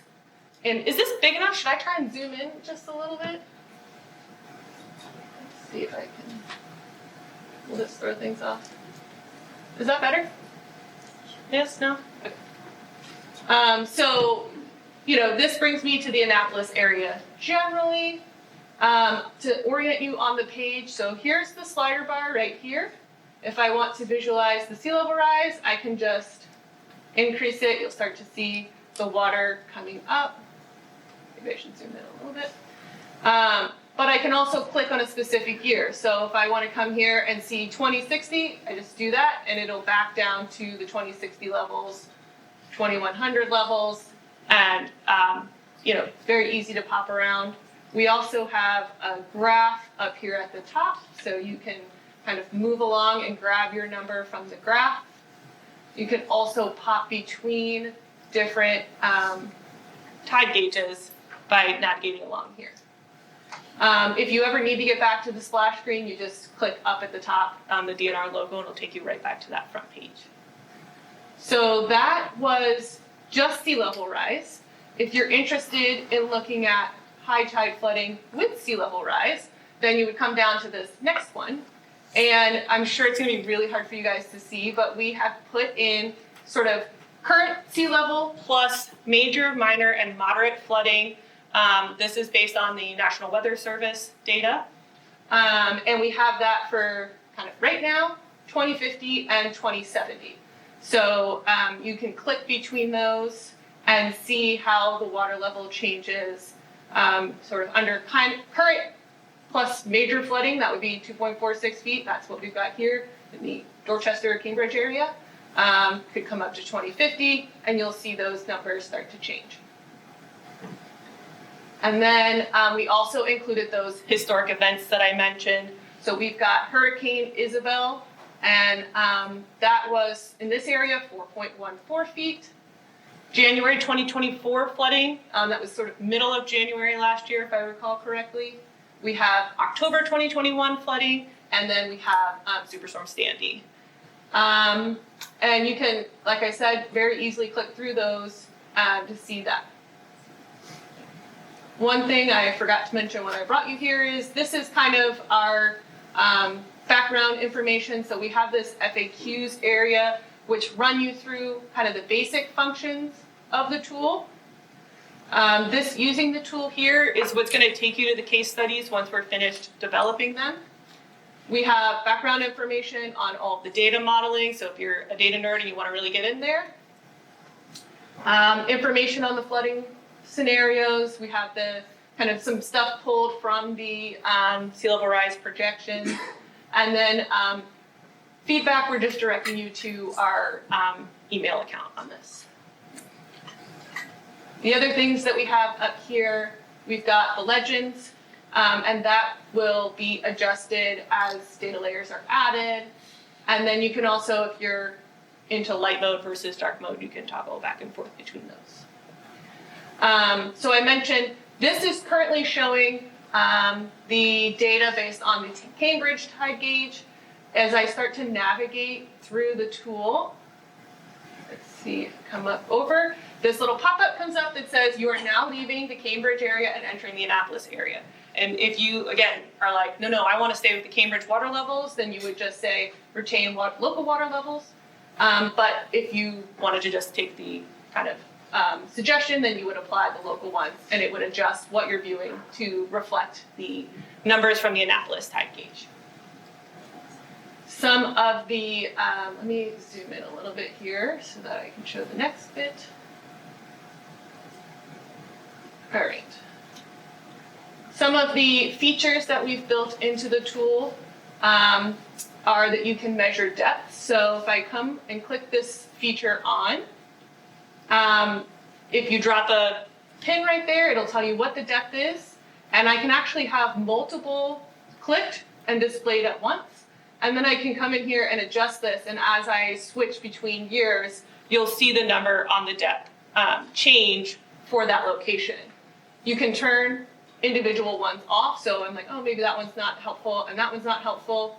Or you can come over here and turn them all off at once. And then you'll just have to click that button again to stop having those pins dropped. We do have a measure feature. So you can do a straight line measurement, this, or we have the ability to do a polygon. This one's not going to be that informative, but and it provides the information in acres. So when we're thinking about those kind of deeper level analysis that we'd like to be able to do in round 2, it'd be great if we could pull data kind of within that area we've drawn eventually. And then just like with the depth feature, you can turn them all off over here and then turn off that tool. This lets you change the opacity of the water. So if you're trying to kind of see what's behind it, you can kind of flick it back and forth depending on what you're trying to see. And then this is where we've provided our selection of pre-curated data layers. So you can change the background to Maryland imagery, streets, or the topo. I'm going to turn it off for now because I think it's a little easier to see on here. We have a pre-populated buildings layer. So maybe Annapolis is not the best place because there's a lot of buildings in Annapolis, but you know, you see all these yellow buildings pop up from that layer. And then, here, come down here. We also have, these are the My Coast points. So these are just showing you, and I should say the legend updates with these pre-populated layers. So in this community, we've got a bunch of high tide flooding reports as well as a storm reporter. But you can't currently click on them to be taken to My Coast. So in the future. And then we also have parcels as sort of our 3 popular layers pre-set. And then we have some municipal boundary layers, we have the county boundary layers, and the SVI layer that I think Elliott mentioned, or Rachel mentioned. We may add 1 or 2 more layers to here that we're still discussing, but those are fairly set for now. And then the critical area boundaries are here in the natural layers, as well as FEMA floodplain and land use land cover. So all of these can be added in, and they're pre-symbolized. Down here is where you would be able to add in your own data. So you can come here and add a map service layer, a vector tile layer, or feature service layer.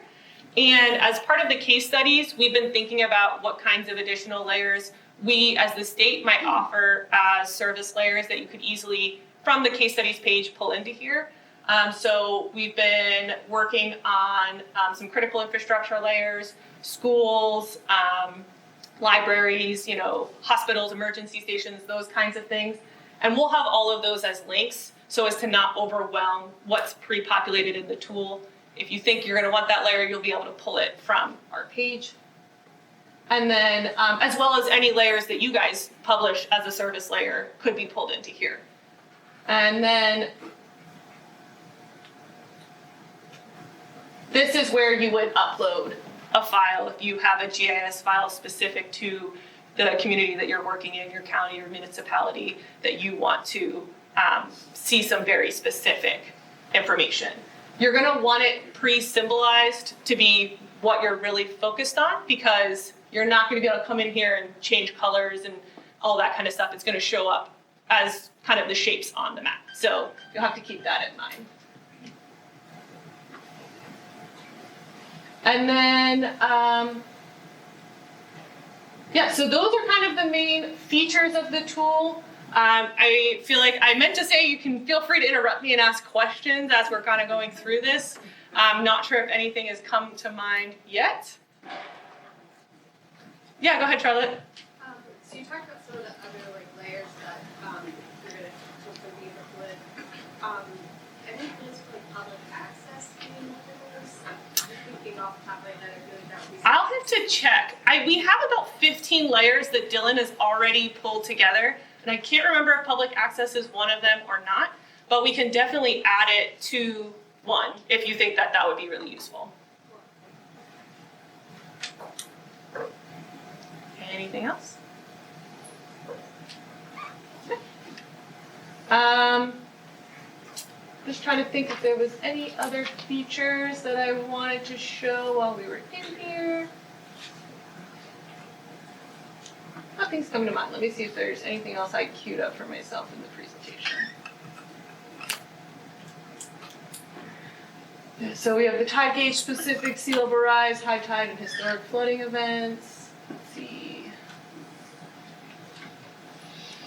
Our extra layers are simple on purpose.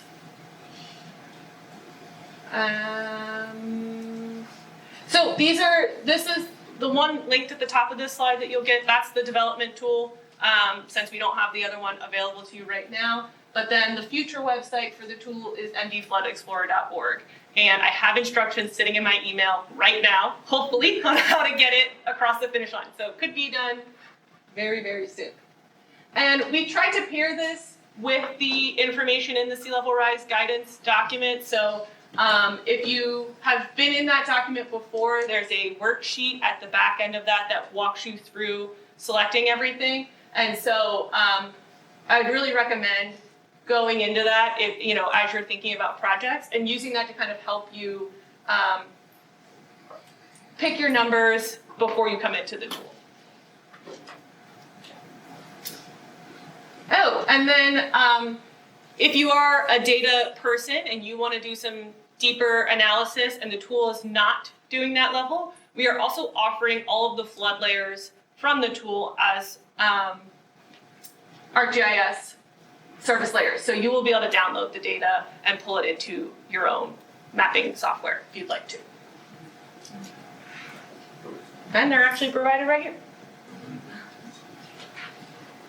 This is the team, and I will take questions if that's all we got.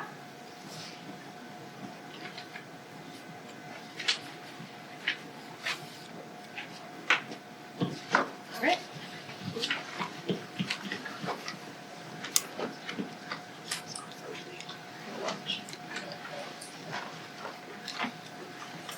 Okay, I'm just gonna pull up Jamileh and Annie from our office. So their presentation, I mentioned in the morning, gonna kind of bring everything back around and tie everything together for you, hopefully. No pressure, guys.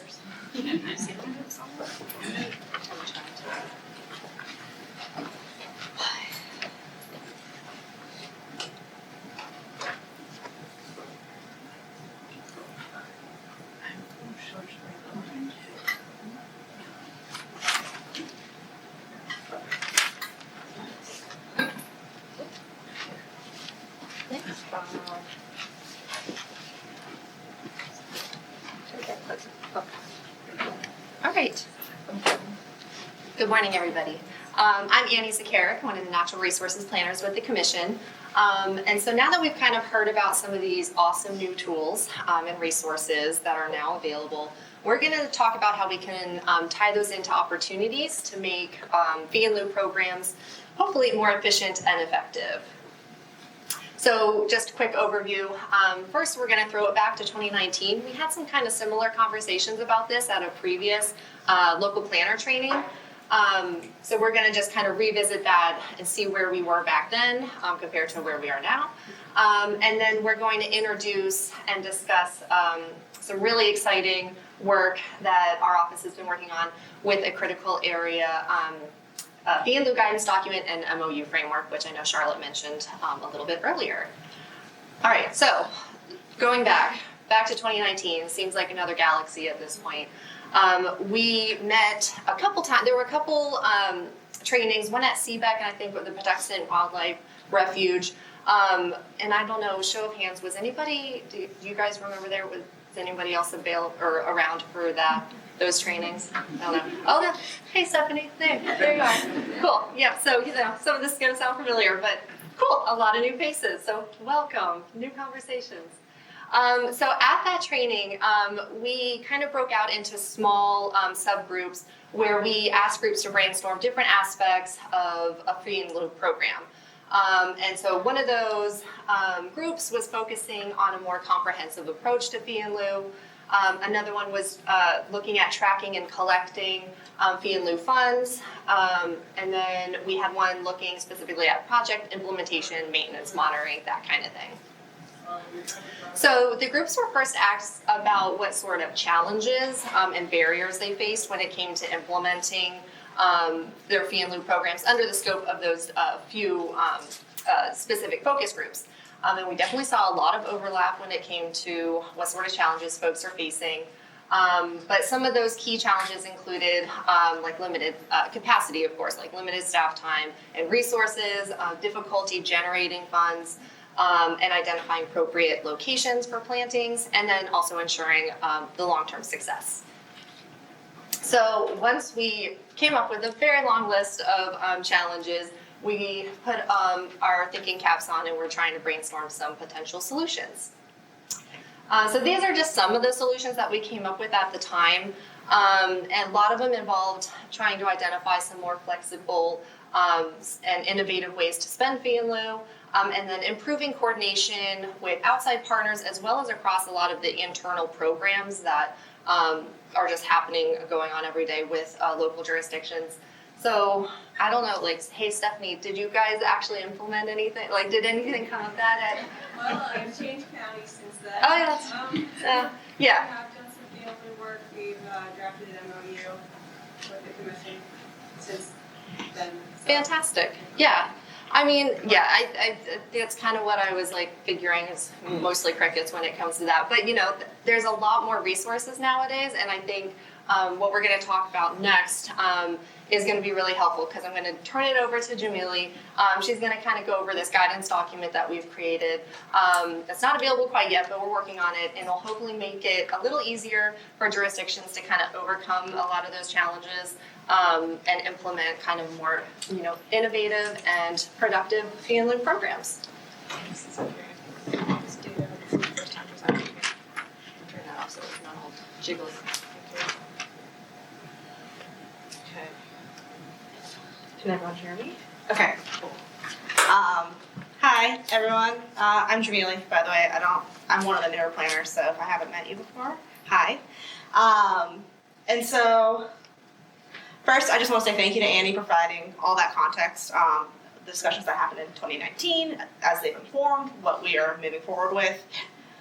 This portion of the presentation is focused on how the commission staff are exploring the aforementioned challenges and how we can go about integrating climate resilience and equity into our fee and lieu guidance. To do so, staff has developed a fee and lieu guidance document. It provides steps for a framework on how to establish a fee and lieu program, including considerations for how we integrate climate resilience and equity into these programs. It also discusses how to maximize fund generation, how to spend fee and lieu, and strategies for targeting larger scale and more impactful projects. And it provides tools for maximizing capacity to implement these projects. So, as I mentioned before, we have been focused on incorporating climate resilience and equity into this guidance document and resources we're putting together. This is circling all back to Chapter 424 or House Bill 233, authorizing the Commission to adopt regulations governing, amongst other things, fee and lieu payments. And this, like I said, this stems from the recent legislation, House Bill 233. And so, as such, the guidance document has placed an emphasis on equitable use of resources to bolster resilience in vulnerable and disenfranchised communities. There is a focus on investment in underserved and under-resourced communities, as well as targeting projects that address the impacts of climate change. So, how do we go about generating money? The guidance document discusses the flexibility in setting appropriate fee and lieu rates. A handful of jurisdictions already have variable rates depending on impacts, whether that be in the buffer or out of the buffer. With that said, the document provides insights for methods in setting rates that keep pace with the rate of inflation or take into account surrounding property values in the area. Additionally, the document describes the valuation of ecosystem services and how it could be used as a means of setting appropriate rates. So what are the impacts to the ecosystem and what does that actually mean as far as the value of those ecosystem services go? Additionally, the document describes the potential to aggregate fee and lieu pools of money for larger, more impactful projects. Examples include using stormwater fee and lieu pooled together from individual projects, and instead of implementing that stormwater management on individual parcels or property levels, providing a comprehensive community-wide stormwater management solution, which could have a larger impact on reducing pollution and improving water quality in that area. Another such example focuses on aggregating funds collected from fee and lieu projects with impacts to habitat protection areas. Instead of struggling to site mitigation back on site in certain cases, sometimes it's a small lot, it's highly vegetated, it's really hard to find that area for plantings. Fee and lieu can be pooled and utilized to target larger scale habitat restoration or water quality projects. So how to spend your money. So one of the things the guidance document underscores, and something that we've had in mind as we're re-envisioning what fee and lieu could be, is the concept of comprehensive fee and lieu planning. Local jurisdictions can identify priority areas within their counties, which might face issues from impacts of climate change or have been historically underserved, under-resourced, and identify larger scale projects that could support these communities and increase resilience. And then when thinking about comprehensive planning, we can utilize tools such as the ones presented today. So I highlighted the Restoration and Resilience Mapper. Thank you again for presenting on that. To ID these priority areas, the guidance document actually has an appendix with resources listed in there that focus on resilience, equity, to support this better targeting of projects that will have a bigger impact on communities, habitat, water quality, and resilience. Additionally, circling back to stormwater management, taking that larger view of the issue and implementing a more comprehensive solution through aggregated stormwater fee and lieu funds can address larger scale problems with stormwater management within communities. And with all of that said, the document places an emphasis on thinking big and thinking outside of the box. What this means in action is that there's flexibility and innovation in projects that can be implemented using fee and lieu monies, and this can include, but are not limited to, habitat restoration, land preservation, innovative plantings, invasive species management, and even education and outreach.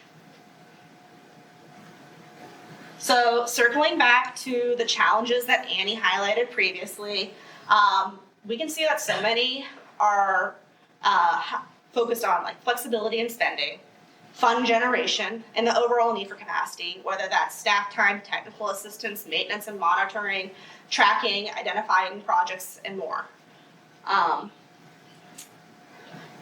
That is what we are hoping to truly address with this guidance document. It lays out a framework for developing a fee and lieu program, from fund generation to targeting projects to the post-project implementation considerations, and to tracking it all throughout.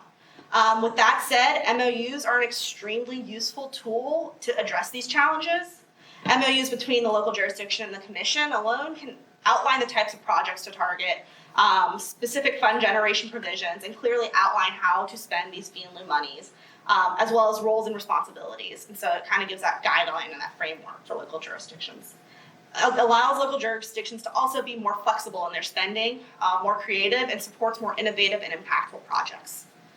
If capacity is still an underlying issue, a three-party MOU might be a better fit. It increases the capacity to track and spend fee and lieu projects. The Chesapeake Bay Trust has been a partner for this type of MOU with us. It was between the Critical Area Commission, the Trust, and the Port Authority. And it's exponentially increased the ability to spend fee and lieu funds on priority projects that have a large community impact, but they also support water quality, habitat, resilience, and equity. We've been working closely with the Trust to develop model language for a three-party MOU that local jurisdictions can adopt. It also has within the document flexibility for priority projects and how the Trust can spend those fee and lieu monies. So it's not just handing the Trust money, it is being an active partner with the Trust. So again, the three-party MOU. So we've developed this model language for local jurisdictions to adopt if they want. It integrates climate resilience and equity as these into these priority eligible projects. And then it utilizes existing funding mechanisms. The Trust has a really great system already for grants management and finding places to implement these projects. But it's also not just limited to the existing funding mechanisms. If there is a higher need for a more precise type of project or precise project, priority projects, the Trust can work with these local jurisdictions to identify the appropriate funding mechanism for that. It can be tailored to specific geographic locations. The money that you give the Trust is not going to go to some other local jurisdiction. It's going to go to your jurisdiction. It's going to be planted or restored or water quality benefits within your jurisdiction. And it increases that capacity to track, manage, and spend those funds. Critical Area Commission and local jurisdictions will also have the opportunity to weigh in on this. Like I said, you're not just handing the Trust money. There's the ability to serve as a technical reviewer on these grant committees to ensure that the projects selected are ones that are appropriate for your local jurisdiction. To highlight 2 case studies that are included in the document, though there is a whole list of case studies, so these are not limited to these 2, but I just selected them. There's Baltimore County. This is still under development right now, but they collect fees for 3 different accounts: buffer mitigation, non-buffer mitigation, and stormwater management. And they have different rates for buffer versus non-buffer disturbance. The Commission and the county are currently developing an MOU to use the county's fee and lieu funds for projects beyond just plantings. In particular, the MOU will allow the county to implement out-of-kind projects if the county can verify that one-to-one replacement. And so we have that no net loss standard for like tree canopy. And then it allows the county that additional flexibility in the types of projects implemented using these funds. The types of projects include plantings and preservation, water quality and habitat impacts, but also education and alternative projects, whether that be like street plantings or something more in the community. The other type of MOU, like I said, was that three-party MOU. So the case study that I chose is the Port Authority. Due to the highly impervious nature of the Maryland Port Authority's facilities, they have a difficult time citing mitigation back on site. So they've established a fee-based mitigation program through this three-party MOU. The port is able to transfer fee and lieu money to the trust, and then the trust is able to solicit and fund habitat and water quality projects within their existing programs. The trust solicits eligible environmental restoration projects using their RFPs, and the port has the ability to weigh in on those RFPs. The Critical Area Commission as well weighs in on those RFPs. And then they, in coordination with the commission, it was the trust administers the fee and lieu received from MPA to the awardees in accordance with their standard grant process. One of the main goals of this three-party MOU is to fund small-scale projects in underrepresented communities near MPA sites. So that's kind of that more innovative thought of like, what else can we be doing with these fee and lieu money to make a greater impact in our communities? And then eligible projects for this three-party MOU include things like restoration projects, rain gardens, conservation landscaping, community gardens, pollinator gardens, I think every type of garden. Protecting open space, converting vacant lots to green spaces, and then outreach and engagement with hands-on habitat and water quality components. So really integrating within the community. So now we would like your insights, your opinions, your perspectives, your thoughts, your experiences with fee and lieu as well. I know we were talking to some people during the break, so like, where is she? I can speak up about their experiences. That would be really great. For those that are concerned about the feasibility of implementing all this, this is an opportunity to talk about flexibility and increasing capacity, but it's not at an expense of how you're operating now if you find that is sufficient. We just want to make sure that we are providing this expanded toolbox for you all. And then I also want to highlight the fact that with the new legislation, we also have the ability to revisit our regulations. So if there is thoughts about our regulations that you would want to talk about and how it can maybe, if there's revisions there that could help make it more feasible for you all to implement fee and lieu programs, we're having a whole discussion about that, I think, next week. And so this would be the time to talk about that because then we can take that into our discussion next week. And then, let's see, I guess, yeah, that's about it. We are in the final drafting process of this document. It will be sent out for comment, for review, and hopefully we can get it into the hands of you all soon enough. So, yeah. Yes.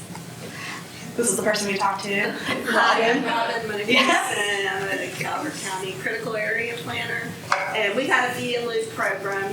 You all may have, well, maybe not, because a lot of you are newcomers. But I did a part of a training sponsored by Critical Area several years ago.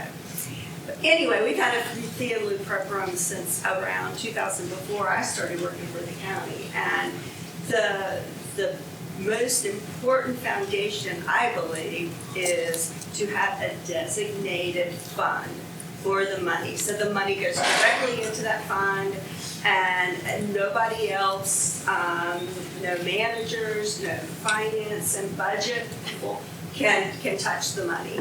And that's been crucial. We call it a special revenue fund.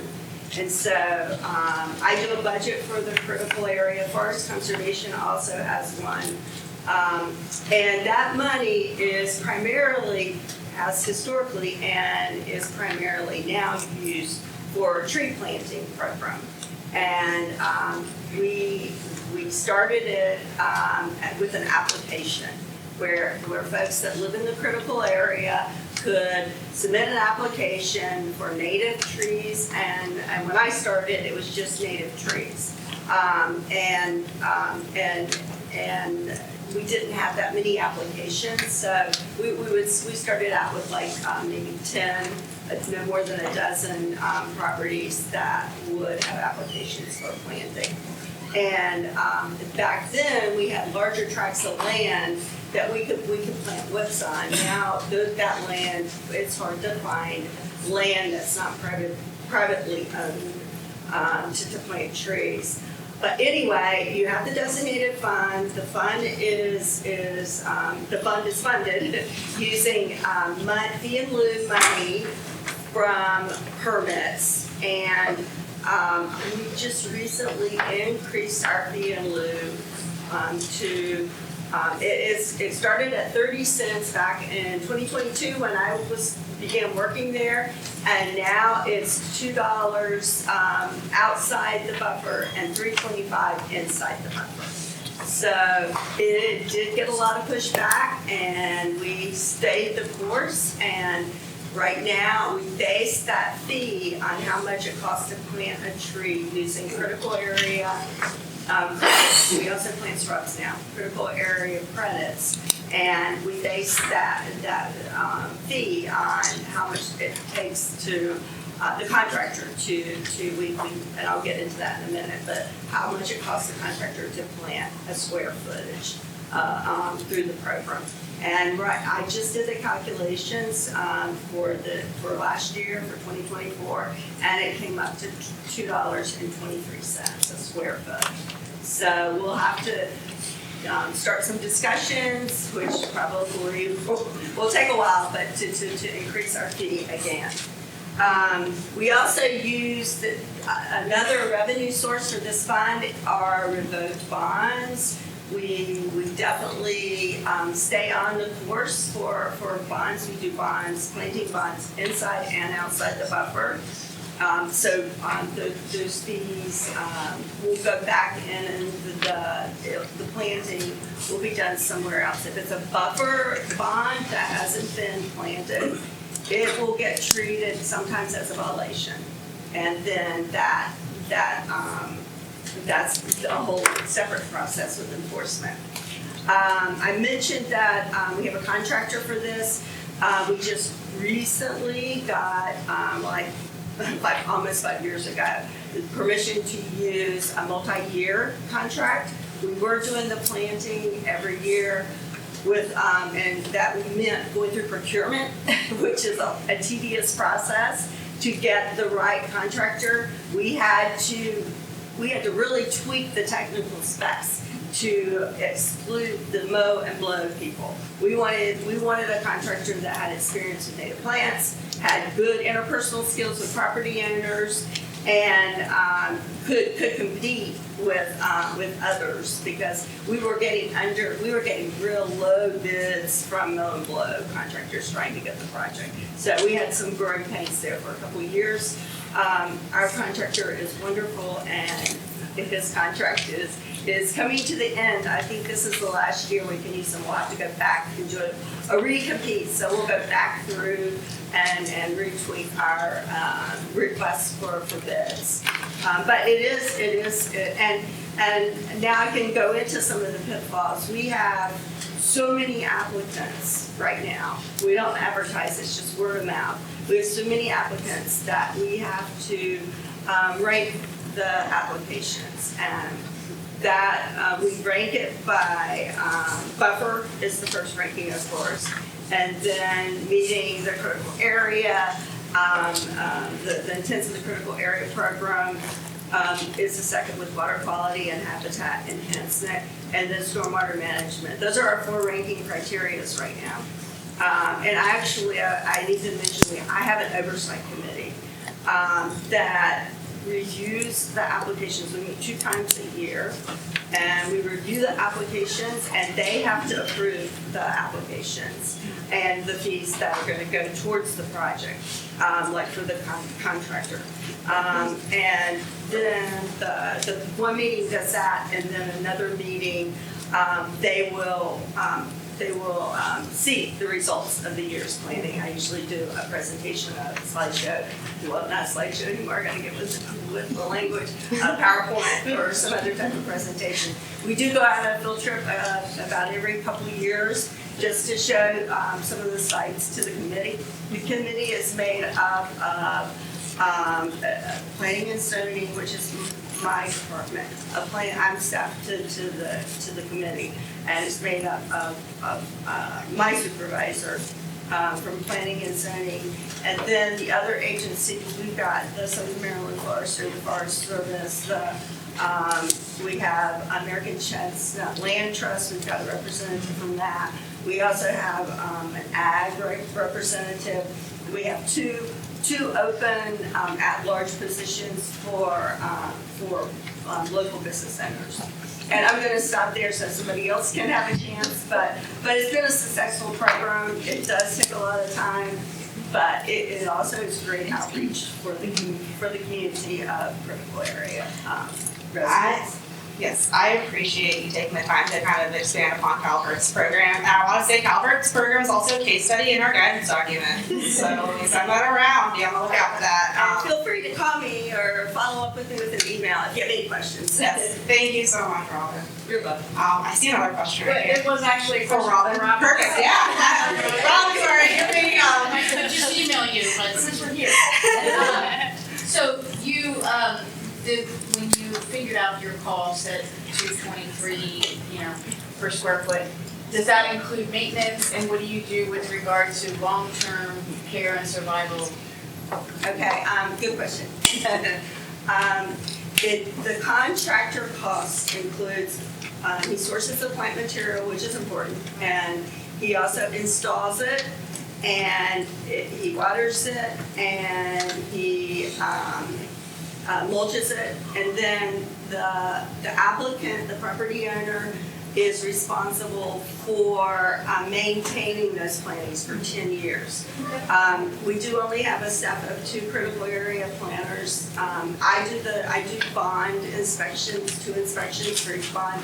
And that is how I'm able to go by these sites, because when I'm doing my bond inspections, it gives me the opportunity to check the plantings and make sure they're being taken care of. Do you record an agreement on that? It's not an easement, it's just an agreement that because of the critical area regs, that's able to work. That's been real successful.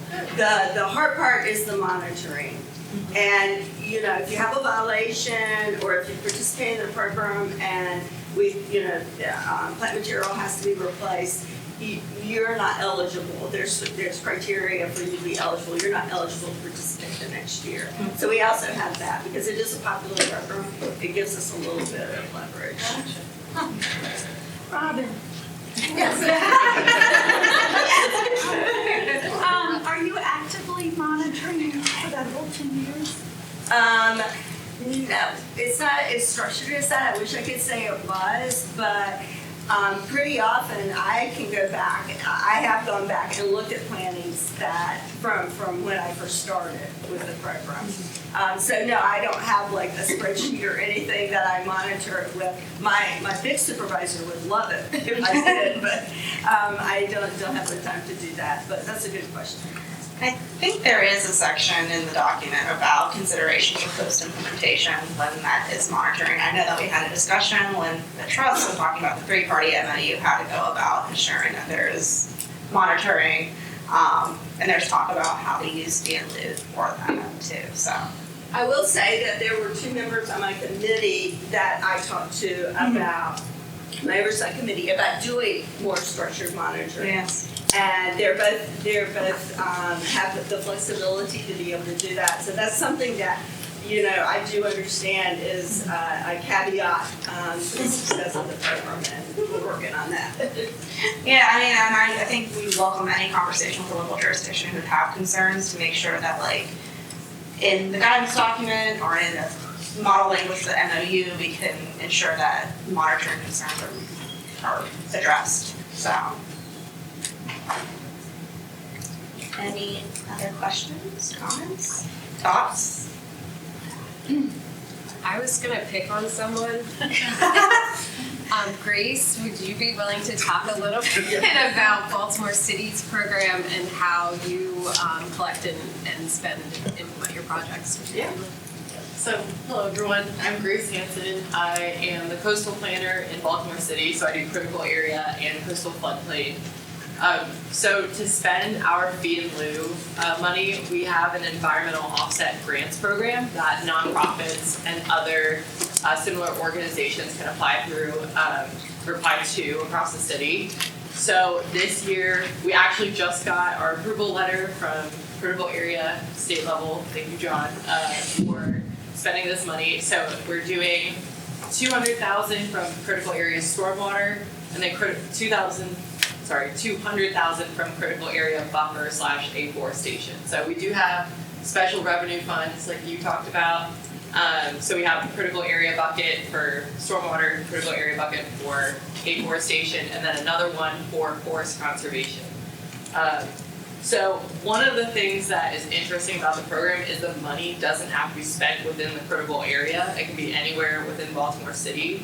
After coming to this talk today, I think maybe next year it'd be important if we rank projects based on if they're located within the buffer, outside of the buffer, within the critical area, and then outside of the critical area in general, just so we can keep that no net loss goal in mind.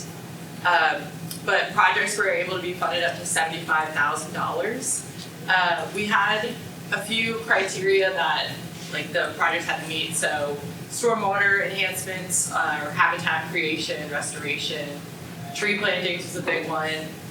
Some of it is like public education and outreach programs. So one unique project was a school, and well, actually they're going to transport Baltimore City students to a like restoration site.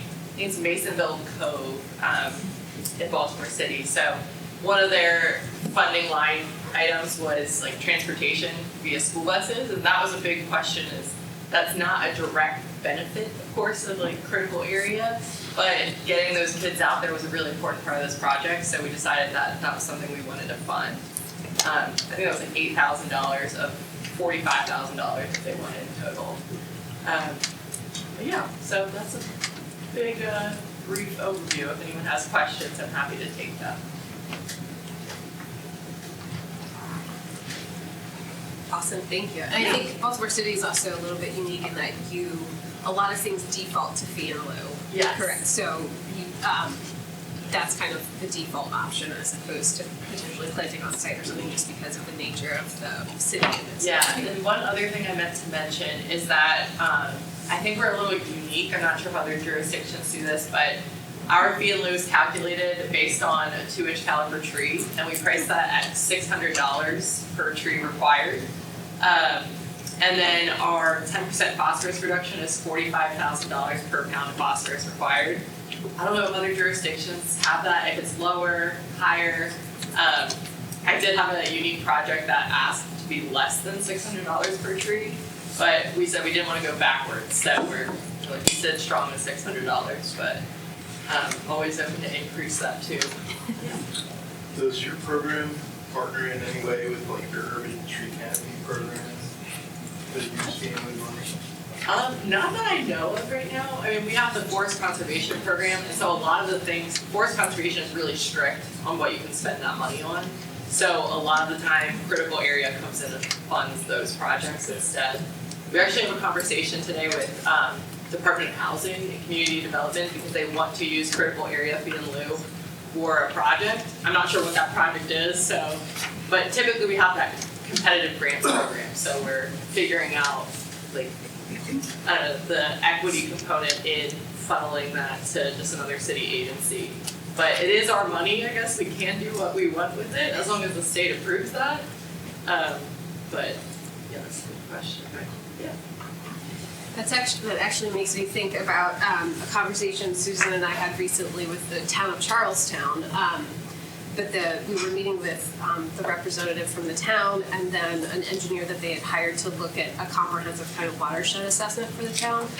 But the engineer was also working with Frederick County, which I know is outside the critical area, but I thought she had some really interesting insight because they had helped kind of coordinate a conversation between the environmental department in Frederick County and the emergency management department because there seemed to be kind of a missing link there where the environmental department maybe had fee and lieu money or like projects that they needed to implement for various reasons, and then emergency management knew where the flooding was happening. They knew where the potential issues were with stormwater, flooding, related flooding, and tidal, or well, I guess in Frederick it would be riverine flooding.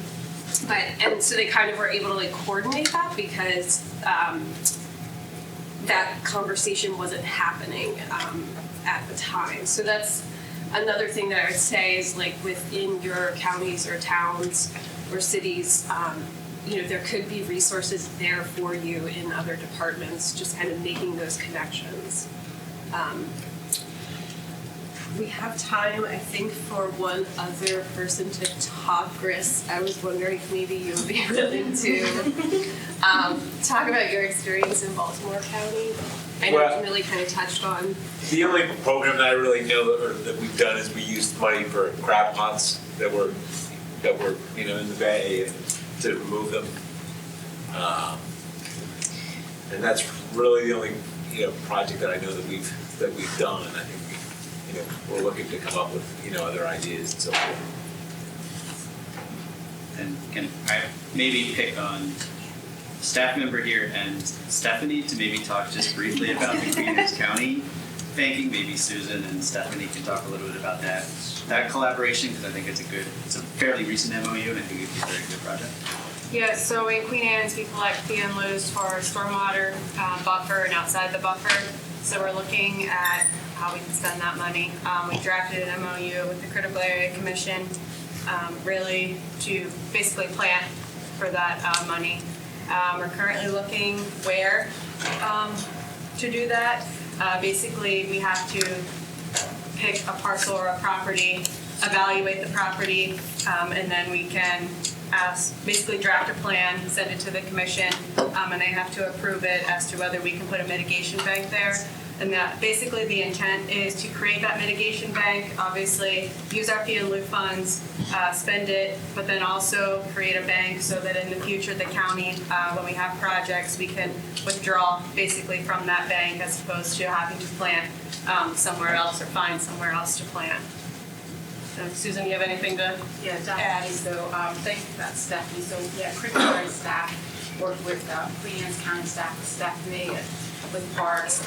We worked, it was quite a process, like a year-long process. So we did create this MOU, and it definitely has like a very detailed site analysis process. You can proactively look at parcels and ensure that they are providing ecosystem services for the fee and lieu that was collected for impacts, using some of the tools we discussed today, like the Watershed Resources Registry and Greenprint. It also has like creative tracking spreadsheets. You can track, where that fee and lieu is being collected, and then what it's being spent on. We have like a credit release form, to track the fee and lieu or the planting credits over a 5-year period, and then sign off on it at the end. I think there was like maybe an easement attachment. So we really tried to think through the whole process and create, the tracking tools, the easements, the site analysis, so that it would, make the process very consistent and everyone would know what was required. And then just to follow up on that project that Chris mentioned, the derelict crab pot removal project, we did work with the county on that, created a letter of agreement, to allow for utilization of the fee and lieu funds. And it's capped like a certain percent, but then those funds were allowed to be used for that derelict crab removal project, which I think was a very successful project. And then that report was submitted like a year later, detailing how many crab pots were removed, and also it was a project that supported the water in the county as well. So that's another project that worked really well. Thank you. Stephanie, I have a question. So has the commission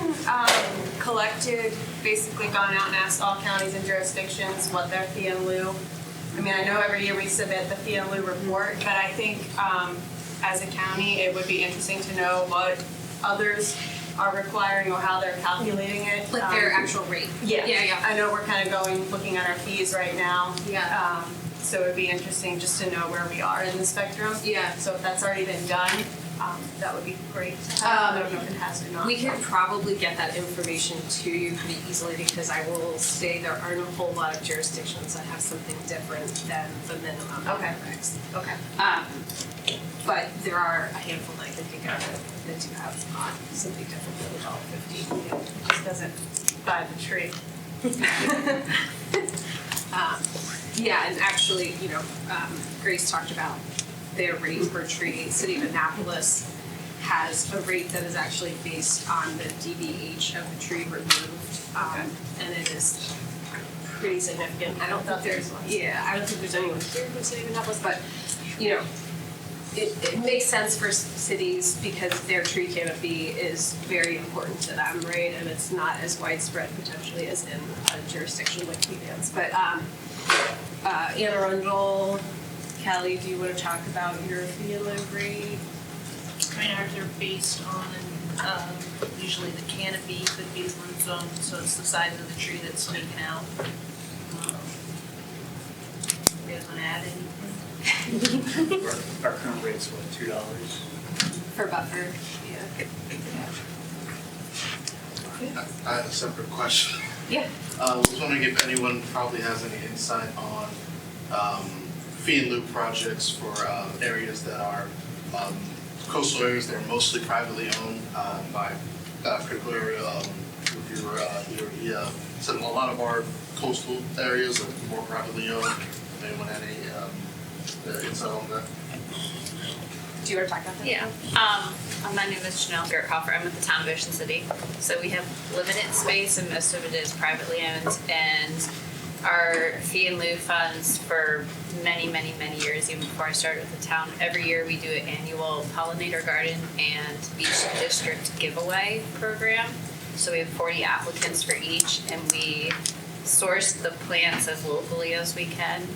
They're usually like 2 to 3 gallon size plants, and then we have a mass pickup. And this year it's in May, so we have 80 plant grants basically, and that's an annual way that we're able to use our fee and lieu funds to get back to private land. And some of them are single family homes, some of them are condo groups, some of them are businesses, but we try to prioritize the single family and then the condos from there. Thanks so much. Yeah, and one other program we do in conjunction with our stormwater fee and lieu's, our 10% fee and lieu on our critical area fee and lieu's, we have mini grants, so we'll match up to $5,000. Different projects, so specifically one that we did recently was a micro bio-retention area that was placed on a property that was built prior to stormwater regulations going in place. So they were able to use funds. In that case, it was $5,000, and then they had much more on their side, use funds on a private property to improve their water quality absorption. Oh, thanks. Yeah, and I think, Robin, your tree program, tree planting program, a lot of that goes to privately owned property, correct? Yes, we do a couple HOAs every couple years, but just a little private. Yeah. And I was just in Anne Arundel, you can't jump right to a fee and lieu for your project, so you have to, the applicant has to plant as much as possible on their property. So you're not spending the fee and lieu, but you're not quite collecting as much fee and lieu, but you are forcing that person to at least take some responsibility for whatever they've built. So we have a similar situation with a lot of the fees, so it keeps some of it where it needs to be, and you're not looking as hard. I was going to say, we're the same for Cecil. We're priority planting on site. Fee and lieu is our last possible consideration of options. And that is the way it is in Calvert too. You have to at least plant 1-to-1s if space permits. You need top for fee and lieu. Yeah, and we actually have an MOU with the City of Annapolis related to their fee and lieu money and the types of water quality habitat resiliency projects they could do other than just planting. And as part of that MOU, when we worked with the city to create it, they were very strict, I guess, in their requirement to get at least the 1-to-1 back on site when a project happens. And so it's written into the MOU basically that like the majority of the fee in lieu they're collecting, they've already met one-to-one on site. So that money can go towards this list of like innovative types of projects that aren't just direct planting. But in the event that a property owner may not be able to get it back on site, that's tracked separately for direct planting. And that's kind of all laid out in the MOU that we have. Yeah. Any other thoughts or questions? I really hope that this morning has kind of helped get you all thinking about ideas for your fee in lieu programs, your mitigation opportunities outside of fee in lieu, like Chair Fisher brought up, with, potential for growth allocation, mitigation, and other kind of sources of potential fees or alternative water quality, habitat resiliency, equity-related projects. And our staff is always available. If you have, even if you think it's a crazy harebrained idea, please reach out. We really want to, have these conversations with you all at the local level. And we are very focused on helping you as best we can, particularly with getting our fee in lieu money spent in meaningful ways. So also I want to thank Rachel and Elliott and Christine for their presentations today. Thank you guys very much.